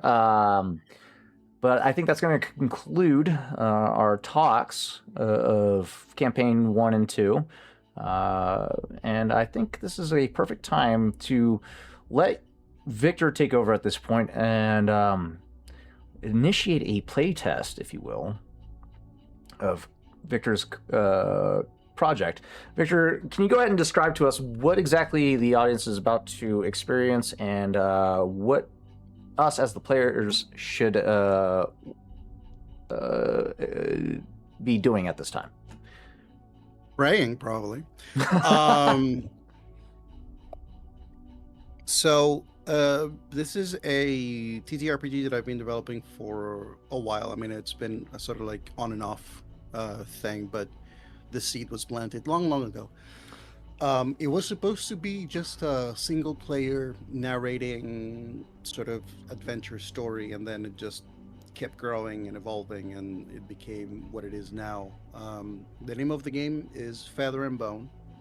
and the name comes from the inspiration of the mythology, the Egyptian mythology of your heart being put on a scale against a feather to see if you lived a worthy life and whether or not you get to, you know, move on in a graceful manner.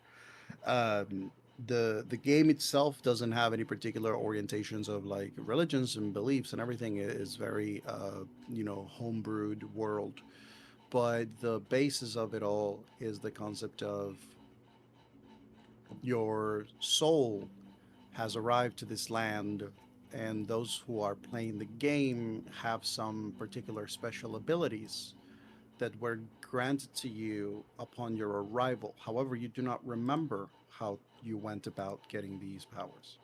Um, and the whole premise of this game is the idea that every action that you take may make your soul heavier or lighter.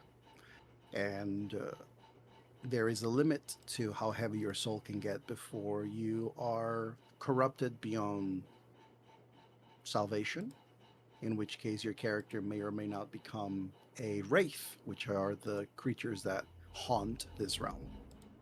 As for the players, I sent a link to a small PDF that has the various archetypes that I have been designing.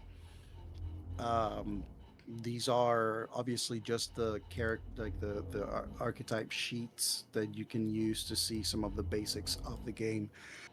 Later on, as I continue to develop the game, there will be like proper archetype breakdowns and like full explanations as to all the things that you're able to do. But in a way, when you read some of the characteristics or you see what it says you're able to do, if you feel like it's vague, it's on purpose. The idea being that in this particular game, the things that you attempt to do can be, narratively speaking, it's encouraged for you to be creative about as to how you do it. If you tell me that you want to use a particular skill and you tell me and you describe to me how you're using that to do that, I'll be like, let's do it. This game consists of using 2 die, 2 d6s. One is your feather die, one is your bone die. Your feather die is the die that determines whether or not you succeeded. Usually, if you roll a 6 in the die, that's a success. If you roll a 1, that's not good. Your bone die is basically a narrative die that is bound to the environment. And so part of the way that I've made this game is I mostly love role play. So I kind of want to play with the idea of every time that you attempt to do something of certain significance in this world, the world itself is alive. So the world may or may not perceive what you're doing. Gotcha. And so a high bone die is a dangerous thing. A high bone die means the world is awake.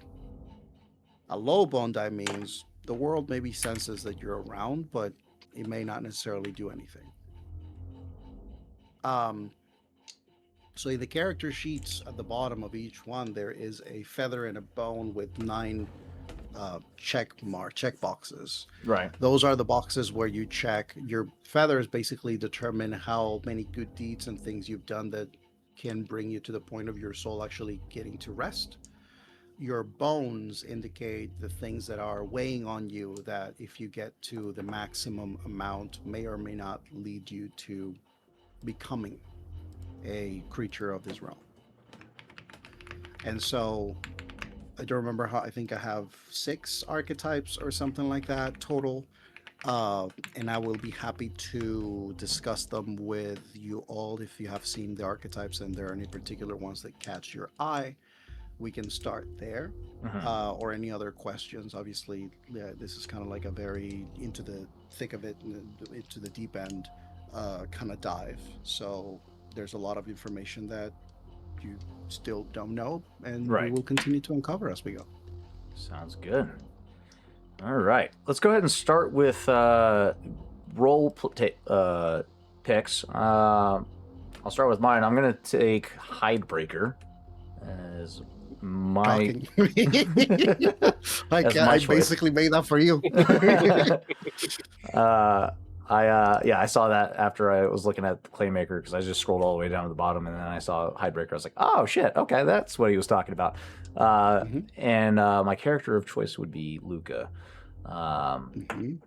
So that's my choice. Let's go on to you, Oz. What would your choice be?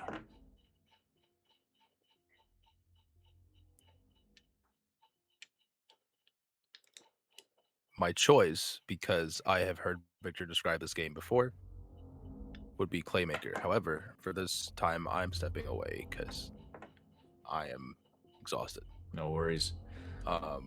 I can't wait to take a stab at this game again, though, Victor, because There will It is be chef's more kiss. I love it. opportunities. Thank you. For those of you listening, watching, or anything, this playtest partly is because I'm intending to start running this game a little more regularly, especially as I'm starting to do some of the charity fundraising for Venezuela. So part of the concept of getting this off the ground is to start doing it a little more regularly and hopefully get some feedback and see if people actually are interested. So Gotcha. hopefully people enjoy it. Good. All right. Thank you for joining us, Oz. Enjoy the rest of your night and get some rest. Let's move on to you, Jay. Have you selected your class in do you have a character in mind? I went through each of these and I was like, and then Mistwalker literally just started screaming for me because I love the Eldritch kind of element when it comes to different like people who can not manipulate but interact with the world around them and have a bit of an understanding and be those like seers or card reader types. So I do enjoy that. Character wise, geez, I don't even know. Because obviously I have several D&D characters. I've had several Call of Cthulhu characters I could pull in that'd be fun for this, but at the moment, no character I can think of at present, as I just have the classes up at the present moment. Gotcha. But definitely someone who has that kind of. Well, they're not all there to begin with. Pressure's on because we're going to be playtesting this, so you're going to need to come up with some name. But let's go ahead and go. Name is fine. Yeah. We're going to move on to Ren. And Ren, what is your class of choice? Here, go away. So I think for the purpose of this, I might do a coin spinner. That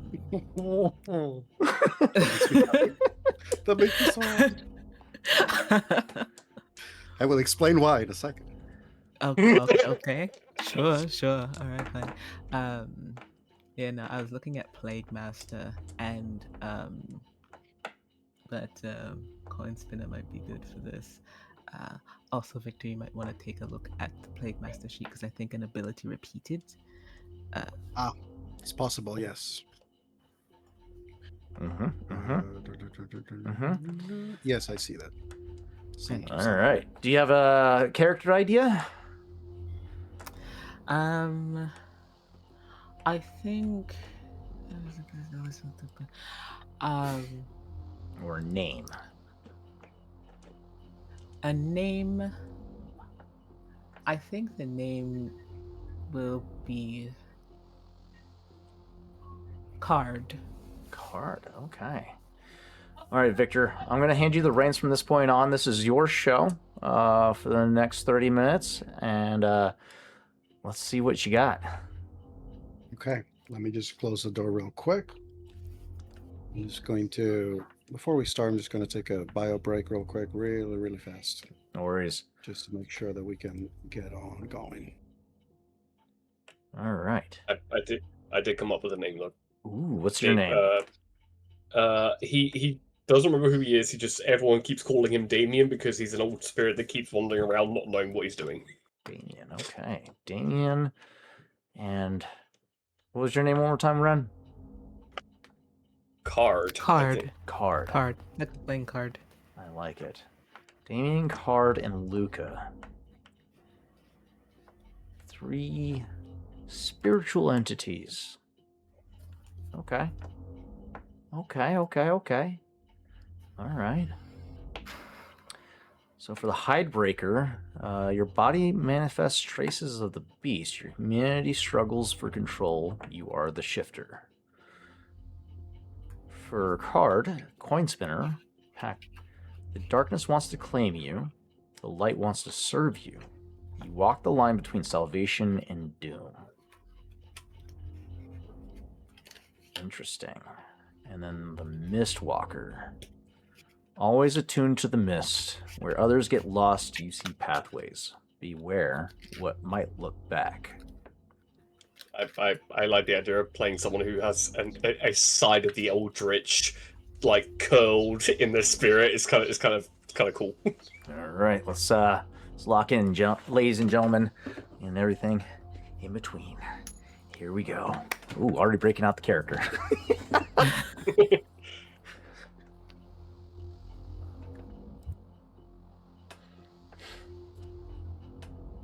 You're muted, Victor.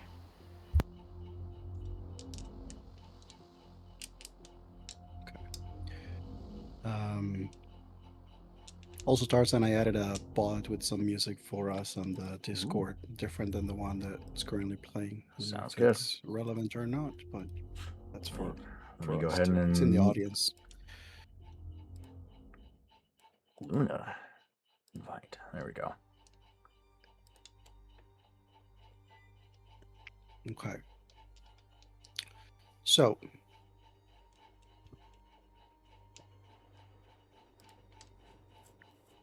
when you first came to this realm, and actually to this point, you cannot remember how you got here.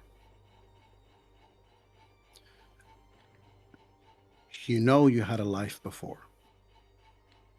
You know speech. Maybe you remembered your name, maybe not.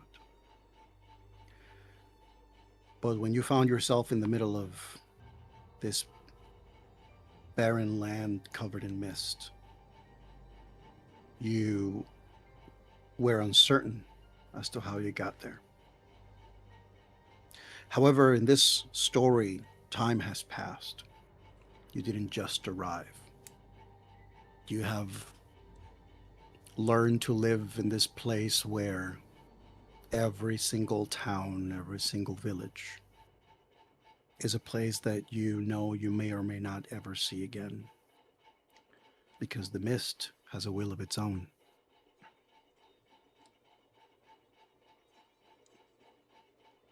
If I can have everyone write their character names on the chat so that I know how to address you.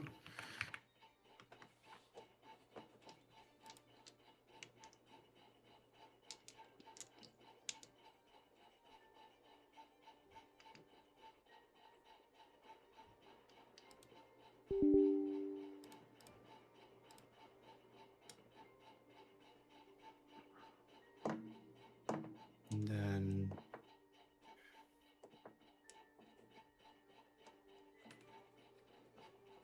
heart.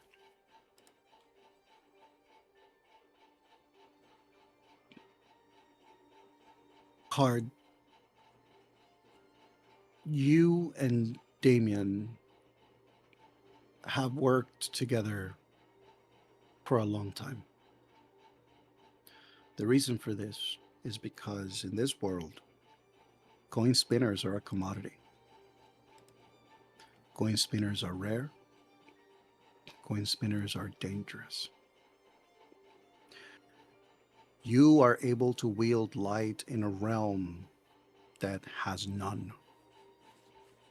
And in a place where there is no light, and the darkness is always seeking to snuff it, to wield light is to be a beacon for anything and everything that wants to destroy you.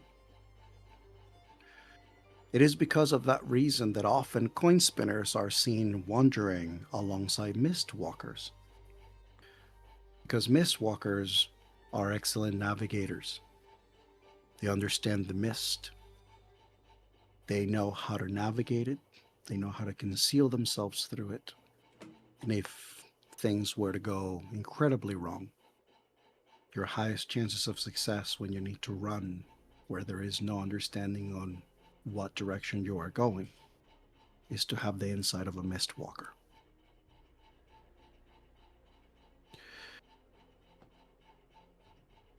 Luca,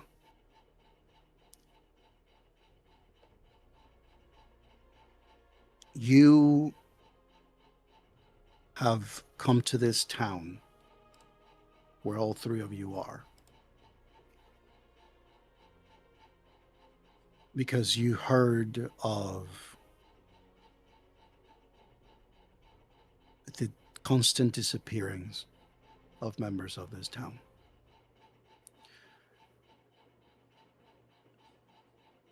At this point, all of you understand that your life in this place is a constant battle to seek some sort of form of redemption. Whether you will confine it or not, that's a different story. To start, I'm going to need each person to roll me 2d10s, and you're going to send me these results privately.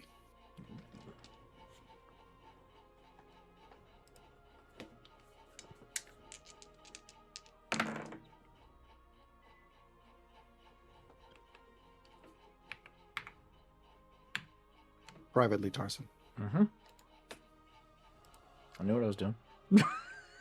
I saw you typing on the thing. I was like,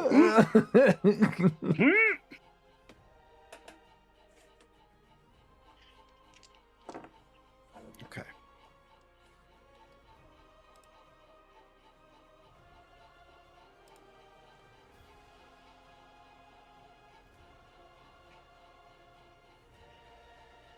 Oh, I need them separately. I was going to that. Going to ask that. Okay.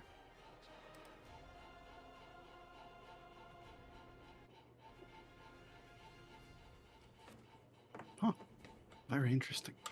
You don't say. So, your first die is the amount of feathers you currently have. Your second die is the amount of bones you currently have. Interesting. Ooh. Now remember, most tasks that you are going to do during this adventure will require 2d6s.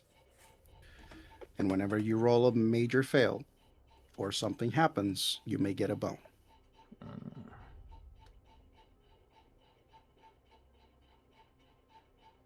So, you find yourself in this town. Luca, you've been waiting outside the constable's office, knowing that you're supposed to have 2 other members to join you soon. And then through the mist, you finally spot them as Damien and Card emerge and join you. Okay. So you would see Luca currently posted up alongside a building, long black hair, vibrant yellow eyes, barefoot, draped in hides of black fur, no shirt, just brown leather or brown trousers. He's very feral in appearance, but as he sees you walk up, his stature, originally hunched, straightens up as he sees the 2 of you walking up.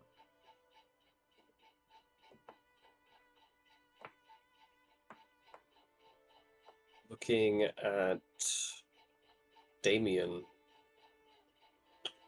What strikes immediately is that he's got black tendrils going up the left side of his face.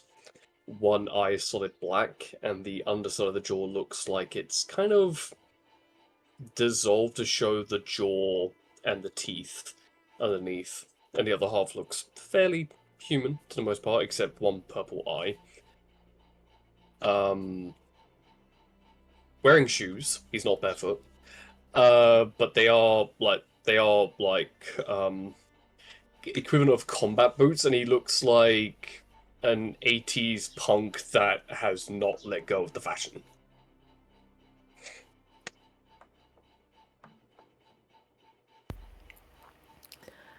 Card is dressed fairly simply in these what look like pale blue, almost reminiscent of a pale sky cloths. They sort of drape and are layered, and bits of it reach down and drag against the ground.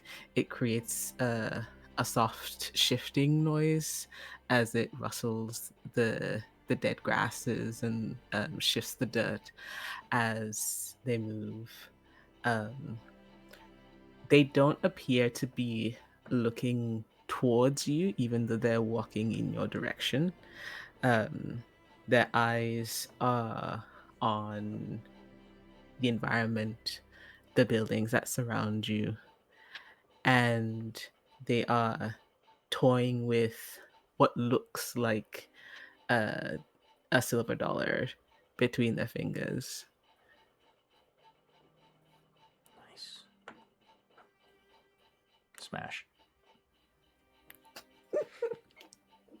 You are aware that there was this notice about these appearances, and people in this town were asking for help.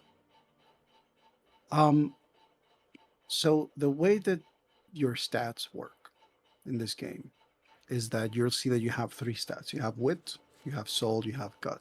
You have a number with each one of them.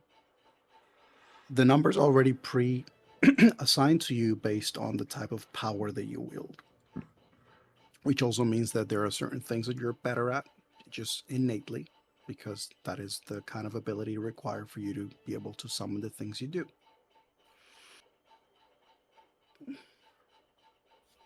The way that it works is that the number on your stats is the amount of d6s you get to roll to see if you have a success. So if you have a 3 on your stat, that means that you roll 3 d6s to determine whether or not you get a 6 for a success.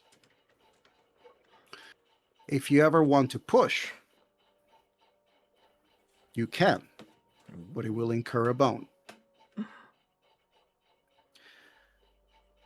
Now, this town, though it is a common thing in this realm, seems very quiet. And if anybody wants to roll to get a vibe of the environment or use an ability or anything, now would be the time. Yeah, I'll do a vibe check. I would actually like to use an ability as well. Will you now? Yes, I would. Okay. I mean, you guys are a team, so I will allow you to, amongst yourself, decide whether you all want to try something, whether you want to have someone try something. In this case, we're assuming that you guys have worked together before, so you know what you do, you know your abilities, you know who to send to do what. So up to you guys what you want to do. I'm curious. I think I would like to call on my beast senses. Try and get a feel. If there's any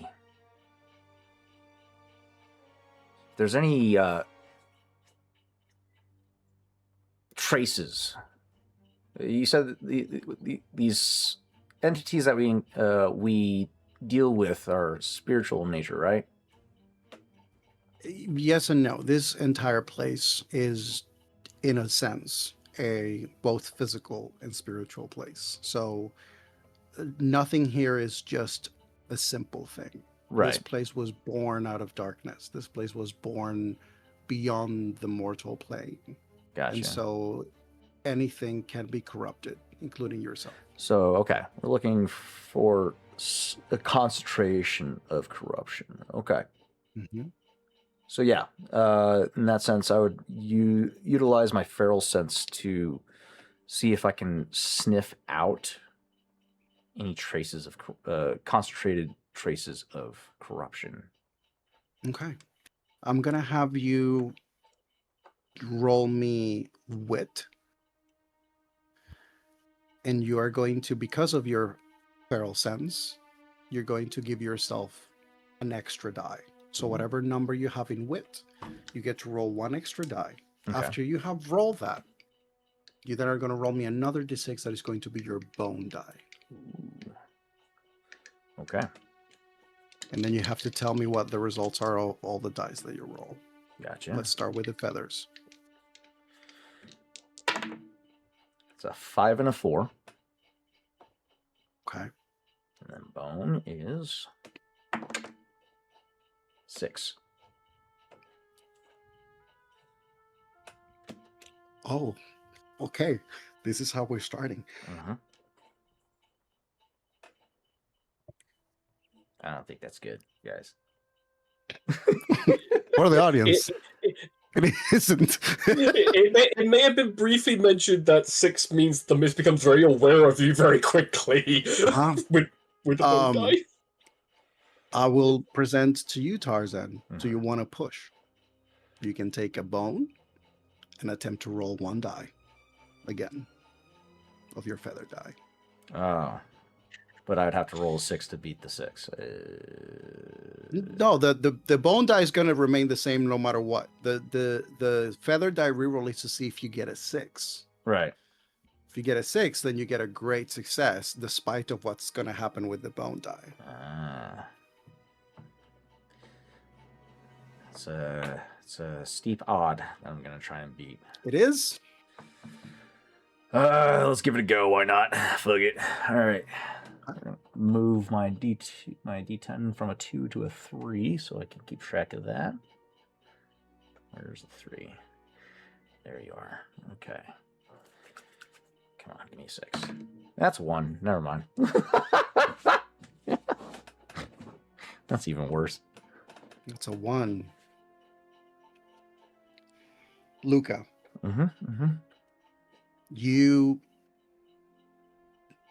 you know to be cautious.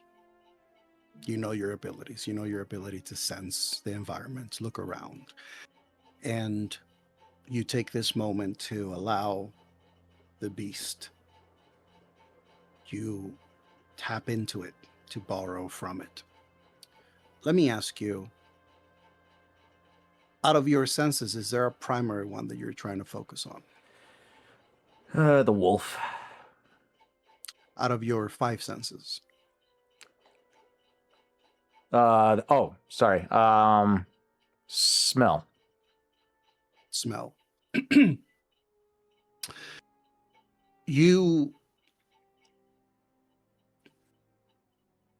try to sense around. You try to find if there's anything out of the ordinary, if there's anything that may be affecting the space or something out of place with this quietude. And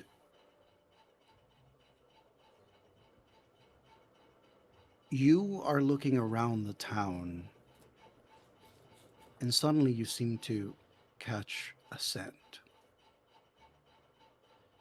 It seems to come from your right.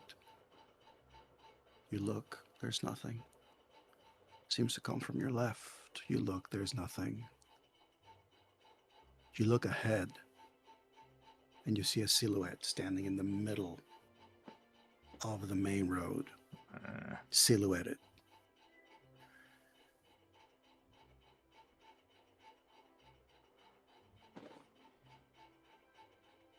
And this thing is there. Its eyes open. And the eyes that you see are the eyes of the beast. And the next thing you know, you sense this scent right behind you. And as you turn around, you see your own face fully distorted into a beast. Claws launching at you as if to basically devour you. And then it's gone. And another bone is added. Mm-hmm. On top of the one I just rolled or took on? Yep, because you decided to reroll and you rerolled a 1. So I'm at 4 now. Great, wonderful. Don't say it out loud. Don't share that. Oh, shit. It's private. You do not get a sense of anything. I will give you this because one of your rolls was a 5. Usually with your enhanced senses, especially your sense of smell, it's pretty easy to catch like the scent of people. You know, like there's a base, ground base of like human scent in the town. You're not getting that much.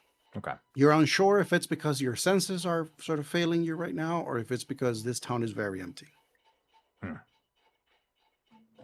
it. Is there anything that your party members see after the current events that just happened?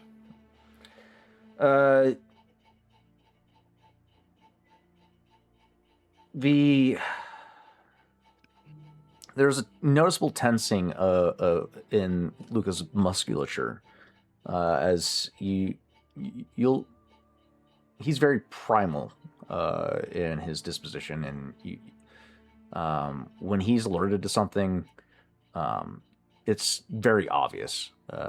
His musculature tenses up. The hair on the back of his neck stands on end, and he looks like it looks like the hackles of a wolf just rising up whenever he's perturbed or alerted to something that makes him uneasy. So you just see him kind of his posture originally was upright. He kind of retracts into himself once again, getting into a more primalistic defensive stance, neck down low, chin tucked, as his eyes, these vibrant wolfish yellow eyes, just start darting left and right, front and then over his shoulder, as he's keeping his chin tucked, protecting his neck. So yeah, you see him starting to become more aggressive in stance. I wonder what set him off this time.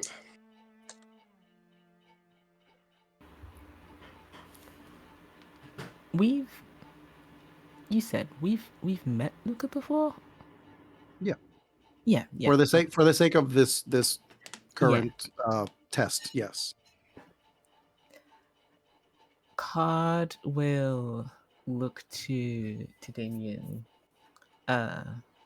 with a soft shrug in response, and then walking up towards Luca without much sense of fear, is going to reach for his hand and pull it towards them, and then the other hand, which is holding the silver dollar, is going to cover your hand with it. And you can feel that the silver dollar, the coin itself, is a bit warm, and they're trying to ground you in this moment.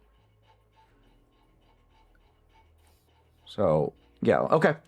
With that, you'll feel like the tense intensity of his disposition. He's ready to pounce on something, given any moment.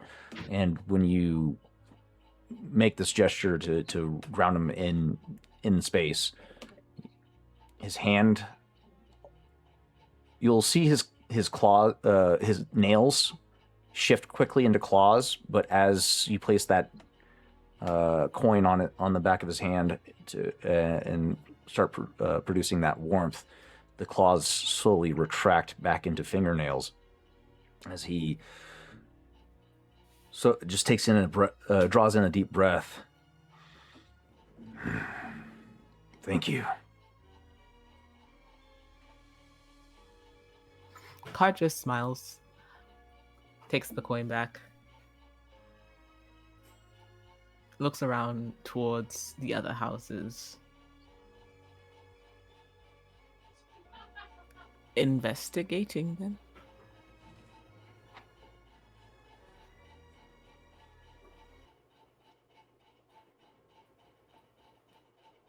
Were you asking Luca, or is that you looking?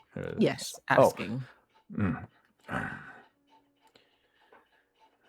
There's something off here. I don't like it. Probably right too. Story Weaver. Yes. If you want to be coined that for any game master, Story Weaver It is my title, so yeah. It is. It also could work as the title of the person telling the story as well. I want to use Veil's Sight of trusting Luca's like senses of something's not right. The ability states of entering a trance to see through the infinity of the mist, but beware how far you go, for you may become lost. So this is just the surrounding town that we're in, not going too far, but just feeling the infinity of the mist and just feeling through the buildings at the present moment. Okay. Let's go just to see how successful this is. Let's have you roll your feather die with your main top ability, because that is from your abilities and you're using it to tap into the mist. So as a mist walker, you would have your wit. Yeah. So 3 die plus a feather die, so that's an extra d6. Should I roll a bone die afterwards? So just get ideally in this game you would have, like, I would tell people to get like a different color die for the bone, so they always know what the bone one is. You can roll it all at once, but it's up to you if you want to roll the feathers first and then the bone. Okay, so I'm going to use dice that I got from the Frost Maiden game as my bone die because it's looking quite gritty. Nice. And I've got four different colored die for.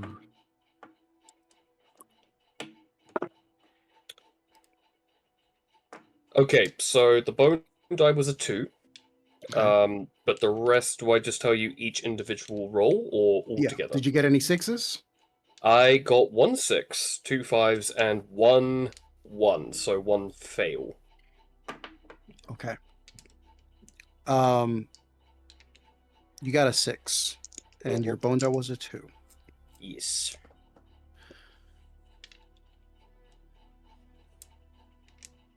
Describe to me how the way that this works. Mist walkers, when they're using this particular ability, their bodies become sort of vulnerable in the sense that your body needs to be still. You cannot take control of it. You enter a trance, and then you are basically the mist itself. It's almost like you first start by seeing yourself in third person as if you were floating outside of your body. And then from there, you can just, in a brief second, it's as if you have eyes everywhere. Or rather, sense through the mist everywhere at a certain distance. So, for Luca and Card, who've probably seen this before in some form or another, know that the temperature gets colder if there is a temperature here, because it's physical and spiritual, so it's more on the spirit side that it gets colder.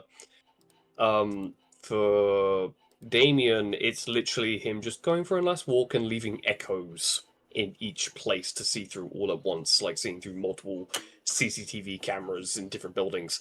But for the onset and the physical, there's handprints that appear on each window, like it frosts up and just a hand appears where he's gone through each one, and him standing in place.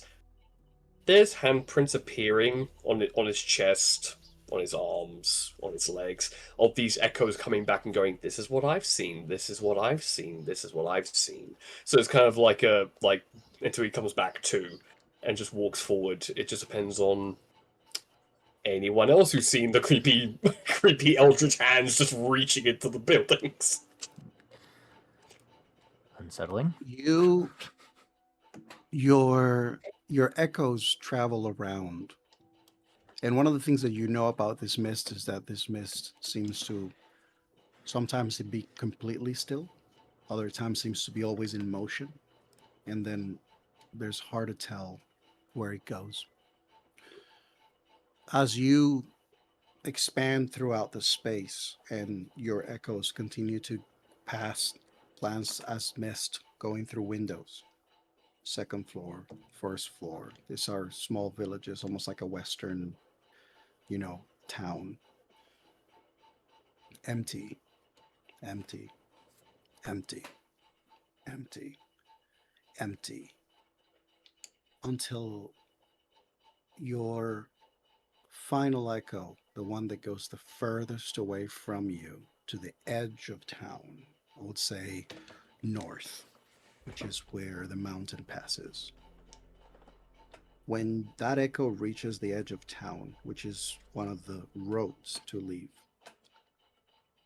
you can tell that the mist seems to actually be moving at a faster pace, at least for you, in that direction, as if it's leading toward the mountains. And as you are thinking about that, you feel another hand on your shoulder as an echo returns and realizes that the constable is still inside, sitting on his behind his desk, seemingly jotting something down in frustration. And it seems that it's the only individual that you actually currently see that you're able to spot. The purple eye that's in the physical is staring directly ahead where the constable is. However, this eldritch-looking eye just goes, like literally, like almost like the reverse around the back of his head, to look at where that echo saw the rush of the current of where the mist is traveling, and then returns as he just casually comes out of the trance and just walks up, looks at just standing there in front of everyone, going, "No wonder it feels weird," as his hands kind of go into like the sleeves a bit, because he has that 80s look, but it's like flowing, flowing oversized coat that he just goes, "But we have one individual inside, so your senses are correct to tell you that everything is off here."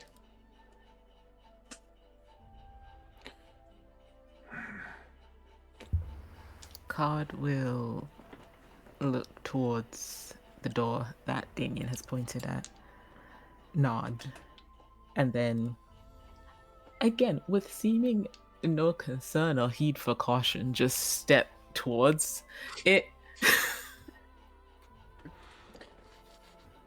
Do you go Lucas, through it? Yes. Lucas' primal instinct is to scale the building and come in through an unconventional doorway, but seeing that he's traveling with people now, and in a town, he's going to respect the traditions of normal folk and go through a door. The tradition threshold. Card. One of the things, or rather Ren, one of the things about Coin Spinner is that Coin Spinner wields light and dark, but not at once. Coin spinners, part of the reason why they're called that, is because they need to make a choice as to what side they choose to wield on a daily basis, or if they wish to switch. Their light side is often the one that they usually don't carry all the time because the risks are greater. However, I just want to ask to you now, is Card currently wielding their dark side or their light side? No light side. The light side, okay. The door opens. It creaks as you enter this penumbral world that has a very soft light. And as you enter, you spot this small structure where there are a couple of very simple cells at the bottom to the right. There's a couple of benches. There's a sort of like welcome desk area with a couple of chairs, and then in the back by the cells there is the constable, the gentleman that Damien saw through the window. This older gentleman, white hair, very aged, dry skin. He's wearing a coat that is just, his shirt is messy, his looks disheveled, his beard is scruffy and unkept, and he seems very thin. And right next to him in one of the cells, you also notice that there is a body. There's someone laying down, seemingly dead. When the door creaks, who goes there? And his head shoots up and looks at you all. Luca kind of pushes past Card. It goes around, starts sniffing throughout the chamber, paying no mind to this individual, letting the other two deal with the more subtle natures of interactions while he does his thing. Oi! Oi! What you doing there? Pay him no mind, Constable. Constable. Yes, I'm the constable. Why are you here? To help. Oh, yes. Help. Help. I need help with them. I need help. I need help with them. Ah. And you see him look at the pages in front of him. I need help with them. They went somewhere. They went somewhere, and I don't. Ah. Does Can't it seem- look? Yes. Does it look like he is consumed with something that Cod would recognize as some kind of corruption? Do you want Yes, to whatever roll? that one is. Find out? Yeah. Would you like to roll? Because this is something that you're trying to sense that it is of spirit nature. You're trying to sense if maybe there is something off about their spirit. Mhm. I'm going to need you to give me a soul roll. Ooh. So Ooh. I got 3 of those. Mhm. So it is the number of dice that you have in the stat and then a bone die? Correct. Gotcha. I learn. Oh, God. That's a 1, a 1, and a 3 for the soul.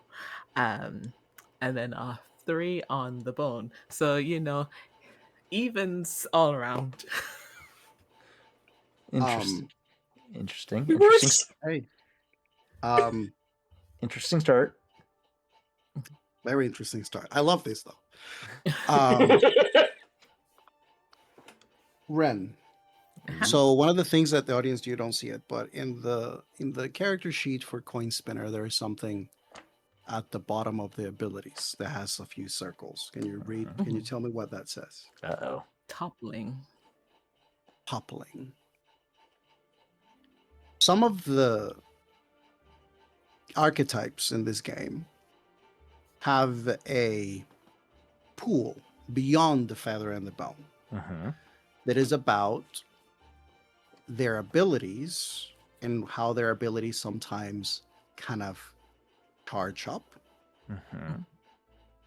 and then after that potentially burst out. Right. So you're going to mark 2 topplings Uh-oh. Uh-huh. on your character sheet as you attempt to feel if there is something that you can perceive. Now, describe to me, Card, how is it that you attempt this in a way that leads to your energy to literally feel a pool of exhaustion to the point that you end up with 2 points of toppling? Mm-mm. Card, as they approach the constable, um, not too close, they have the silver dollar in their hand and they turn it over and over and over. And soon it doesn't require them to manually do it. The coin just starts to turn over in the space between their hands. And as they're just holding it there, the eyes of the constable kind of become locked in that space as they're trying to read what is wrong here with the constable, and with both of them focused so intently on this spinning coin, Card loses themselves for a moment, and in just this seeking and searching and trying to delve into the spirit of this person, some of their own spiritual essence begins to leak out. And Luca and Damien can see these sort of light, bright, they occupy the space in between light and darkness, but if you look at them, it's a bit blinding. They sort of begin to leak out from Card's hands and surround the coin. And it's with a delay that Card catches what's happening and slams the coin in between their hands, but then they sort of stumble forward to try and catch the coin as it starts to like fumble out of their hands. Oh, um, oh, that went farther than I thought. I need just 1 second. Card, That was fun. That was fun. There's one thing that you all notice when these beams of light emerge from the coin, which is whatever the trajectory, if it manages to go like through a window or hit an area where there's mist, which is everywhere, the mist seems to actually break, kind of like those like school of fish that when you go into a move, but this is like a very erratic move and then a closing. When you close your hands, the constable, surprised by the whole thing, scared, pushes back, topples down his chair, and then he just falls. And as he gets up again, he gets up, rifle in hand, producing it from behind the counter. I don't I think think that's there's any when need for them. Luca, because he probably would have made his way by the body by this point, turns around, sees him coming up with the rifle, and just grabs it by the barrel, and he's going to try and bend the barrel with his hand.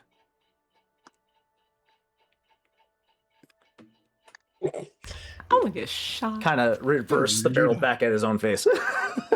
Gonna need No, there's no need So for. here's one thing that I will say to you, Luca. Mhm. Your current form is your human form. Mhm. Strength that would allow you to do something like that will require for you to shift. Indeed. And that would be the So I arms have to ask you, of. are you planning on shifting right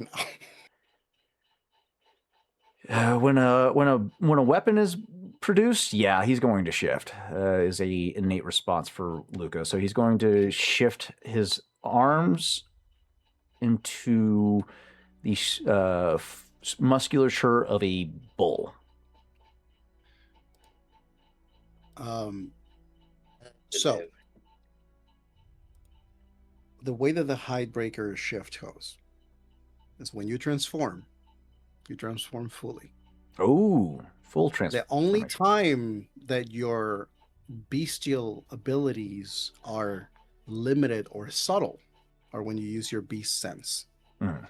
Because you enhance your senses. Your eyes can shift a little bit, your nose, like that kind of thing. So one But of them might have to take on. If I'm going to use the bull's strength, I'm basically turning myself into a minotaur. and in a way, your character's high transformation, that's up to you, obviously. Like, I leave it to interpretation if you actually shift into different creatures that resemble that, or if you just have a corrupt wraith version of yourself that just enhances. But to shift that's like a turn. Ooh. Okay. The reason why a Hidebreaker is called a Hidebreaker is because the transformation is far from pleasant. Mm. While you may be used to the pain of it, your skin tears apart, your tissue Ooh. tears apart. Your body actually goes through a transformation because this is a place of darkness. It doesn't give anything for free, let alone the fact that you are able to borrow from the beast Okay. itself. So then it would just be the wolf then. But yeah, he would shift into his lupin like form then. So yeah, as he grabs the barrel, it's the hand of a human. But you watch as the skin begins to shred and tufts of black ebony, like midnight black fur expels out of these tears in the flesh, and the hand just exponentially grows to encompass the entirety of the barrel. He would probably take on Luca's probably 5 foot. Luca's 5'10" normally. He's going to grow about 2 feet taller and a few 100 pounds heavier as he shifts. So yeah, what do I have to do for that? You're going to roll me a gut roll. Okay.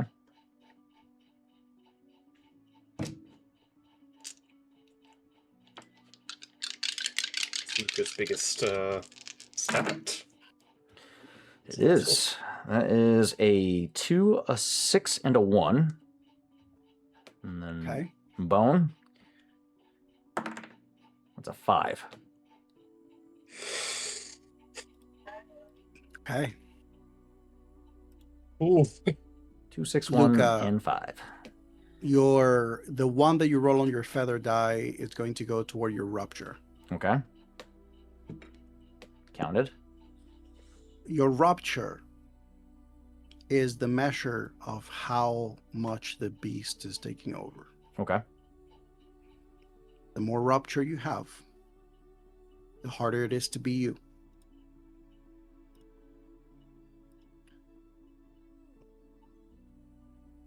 With your 6, You place the hand, and this constable holding the rifle toward Card suddenly feels the weight. And as he feels the weight, he just sees this hand just transform in front of him on the barrel. And as soon as he looks your way and sees you fully transform, his eyes go wide. He lets go of the rifle.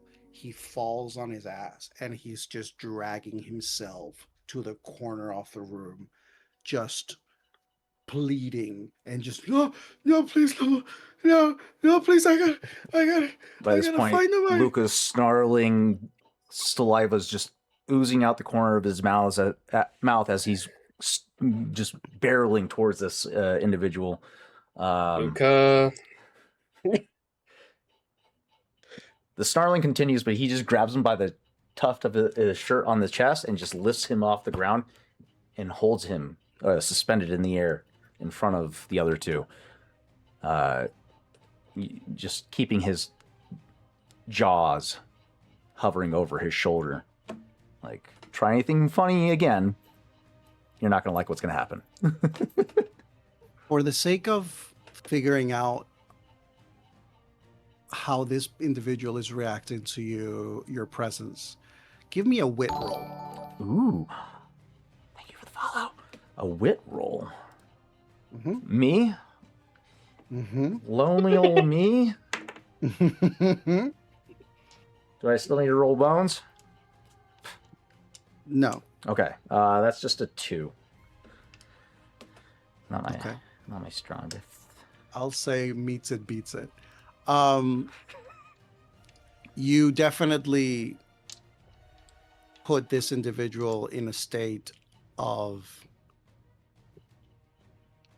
shock. He's completely in fear. He doesn't know how to respond. His body has gone limp. Is that typical thing of like the body, like the creatures that Body their shuts bodies will down, go into yeah. like this catatonic state because like if they're dead, they won't be messed with. That's how this man's body is right now, looking at you with terrified eyes. Yeah. What's the rest of the party doing? Luca. Put him down. He Put him down. lets go of the human, but turns both his hands to the rifle and just and drops it on the ground. And check.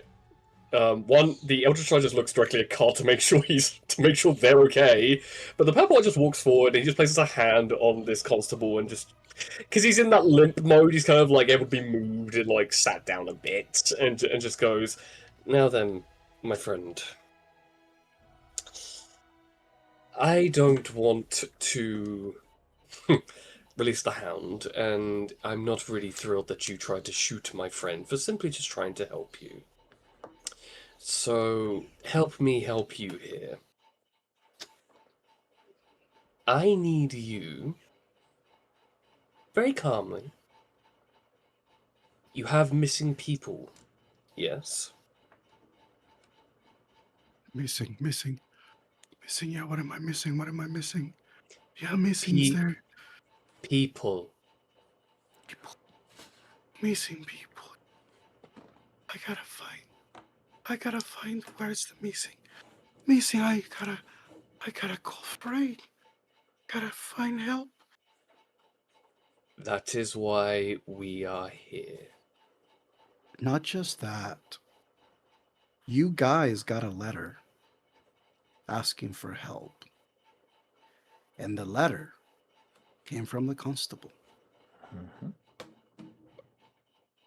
I'm gonna take a stretch here. Being the Mistwalker, being the Navigator, I'm the one who followed the trail of the letter to here, and gave Yeah, everyone you are the person that facilitates getting to the location in a safe and efficient way, rather than getting lost in the mist and just calling it. Maybe we'll get there. Yep. I just pull out the letter and just pop it in front of the notes that he's been writing. It was this letter, Constable. You can tell it's the same handwriting. But I will say something too, Damien. You're going to put it next to where the other things that he's writing is. You realize that he's writing gibberish. The writing begins. There's a page that has some words. And what you see is that there are various versions of the beginning of the letter that you got, that the more pages you see, the least amount parts of the letter actually are words. As if slowly but surely, they are just, he's missing more and more of the content of what he's trying to write until eventually it's just doodling. Catatonic. Kind of gauging that. Have I, as someone who's traveled the mist and seen various certain people, have I seen this kind of degradation of a physical body before in this realm? Give me a wit roll with no bone. Just want Oh, to you. just to see. Just I'm curious. 2 3s and 1 6. You have definitely, in your travels and your missions, one of the things that you know about this world is that the mist that you are able to navigate and the darkness of this place is alive. Is part of the reason that you're able to do what you can do in the mist. It is part of the reason why you're not necessarily the, people are question the Mistwalkers. So you know that anything and everything in this place is trying to claim people so that they can become wraiths and ghouls and specters. And they affect and attack people in different ways. Some are feral beasts that come to town and slaughter the place. Others are a little more subtle. The mind is a very common one, because if you forget who you are, it is easier to convince you of what somebody wants you to be. You know that this is something that a coin spinner may be able to aid with. But you also know, as one of the people that gets hired to travel with coin spinners, there is always a risk.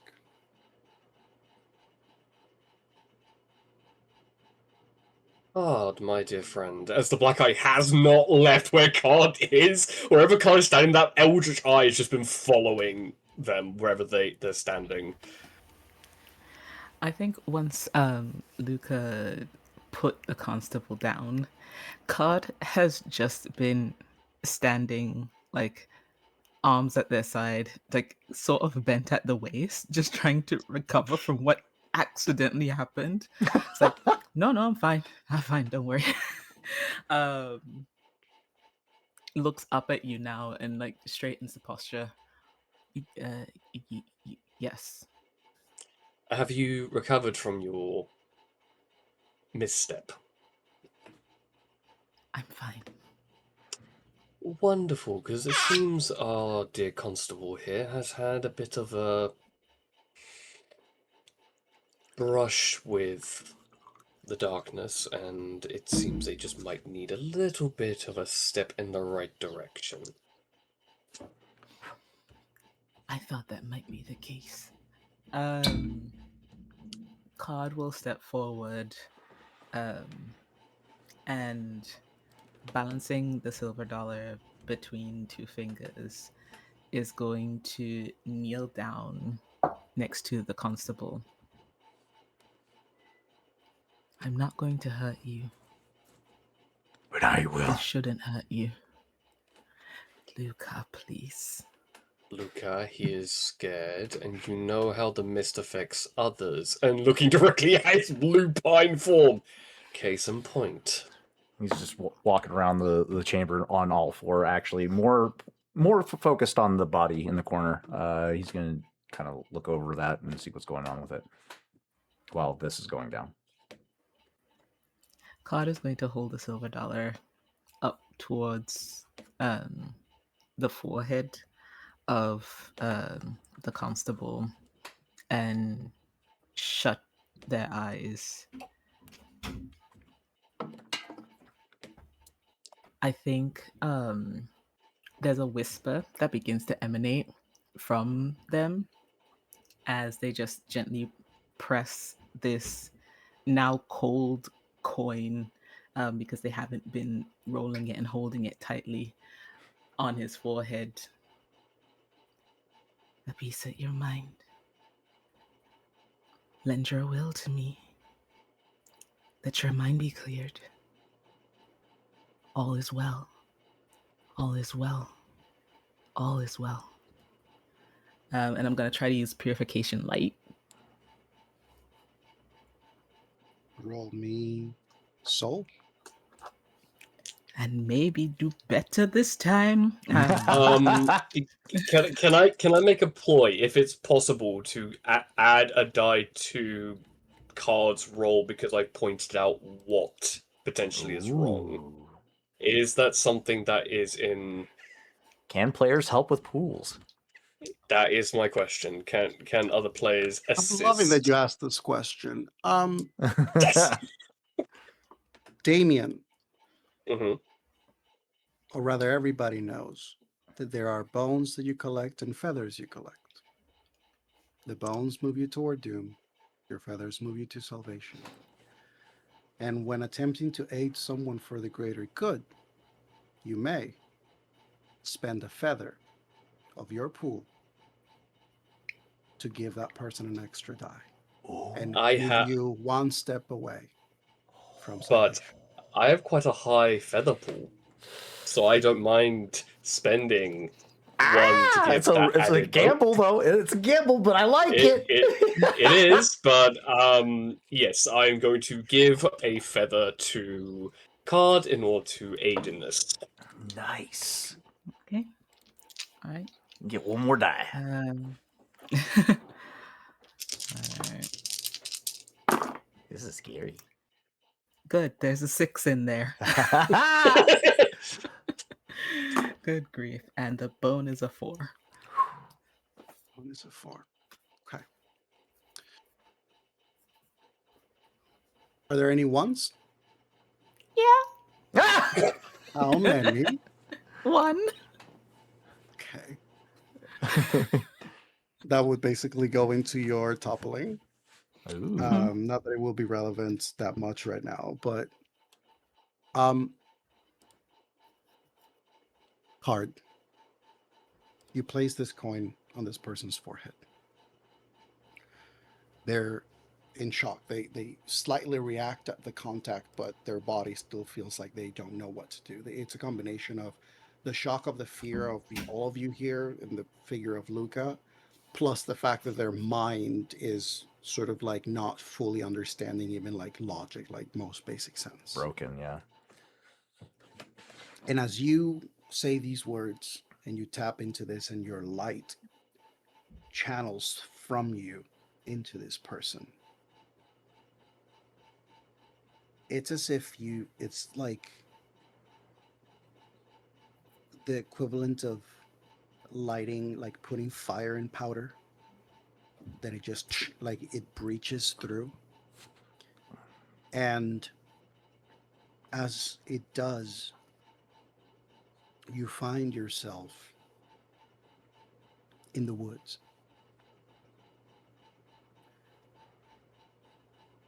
And now you're standing in this mist in the woods, where the constable is now standing in front of you. And he goes, "Oh,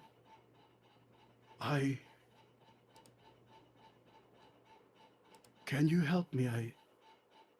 It seems I've gotten lost." Card will smile and reach out a hand towards the constable. That's what I'm here to do. To bring you home. "Oh, good. There are people who need me, you know. I cannot wait to go back." And this constable reaches for your hand.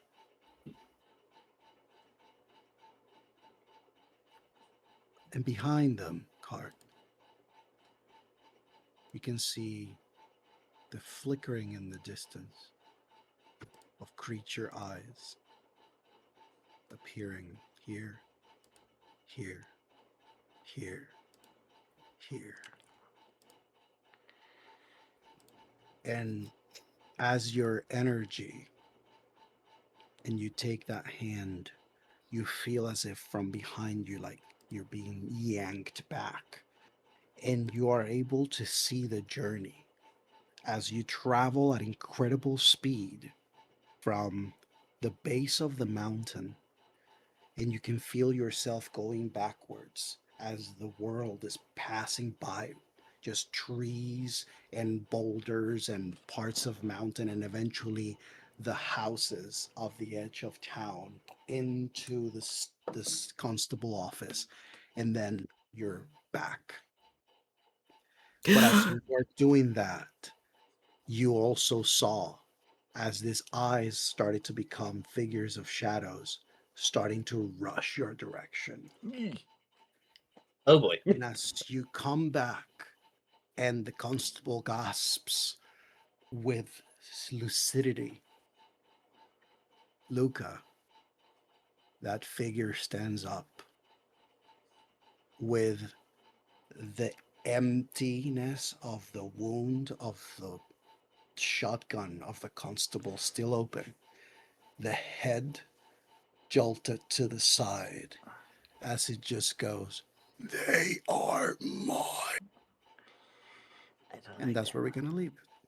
Ah, that's good. I Okay. love this. I love it. I love it. Primal Luca. I liked it. Thank you guys for indulging me No with worries. this. I know that it's kind of late, so we can leave like feedback or thoughts and things that you guys have. You can send those to me written. Yeah. And obviously there's many more things that I will develop, and a lot of like details about abilities and things that you guys, you were just getting familiar with. Yeah. But that's kind of like in a nutshell, sort of like the vibe, the tone, I like the feel. way that the dice work. I liked and it. fun, It was that's it was fun, that's very fun. interesting. I love it. It's very good. Very good. Yeah. To the audience, thank you for sticking with us for the playtest of Victor's TTRPG, and be on the lookout for that once we hard launch it or soft launch it for the charity event that we're going to try and put in place. Other than that, that's going to be it for To Be Discussed. Tune in next week for the hopefully we should be clear to go for the continuation of the Star Wars campaign. But where the rest of this discussion goes is to be diced. We'll see you next week. Have a great rest of your evening.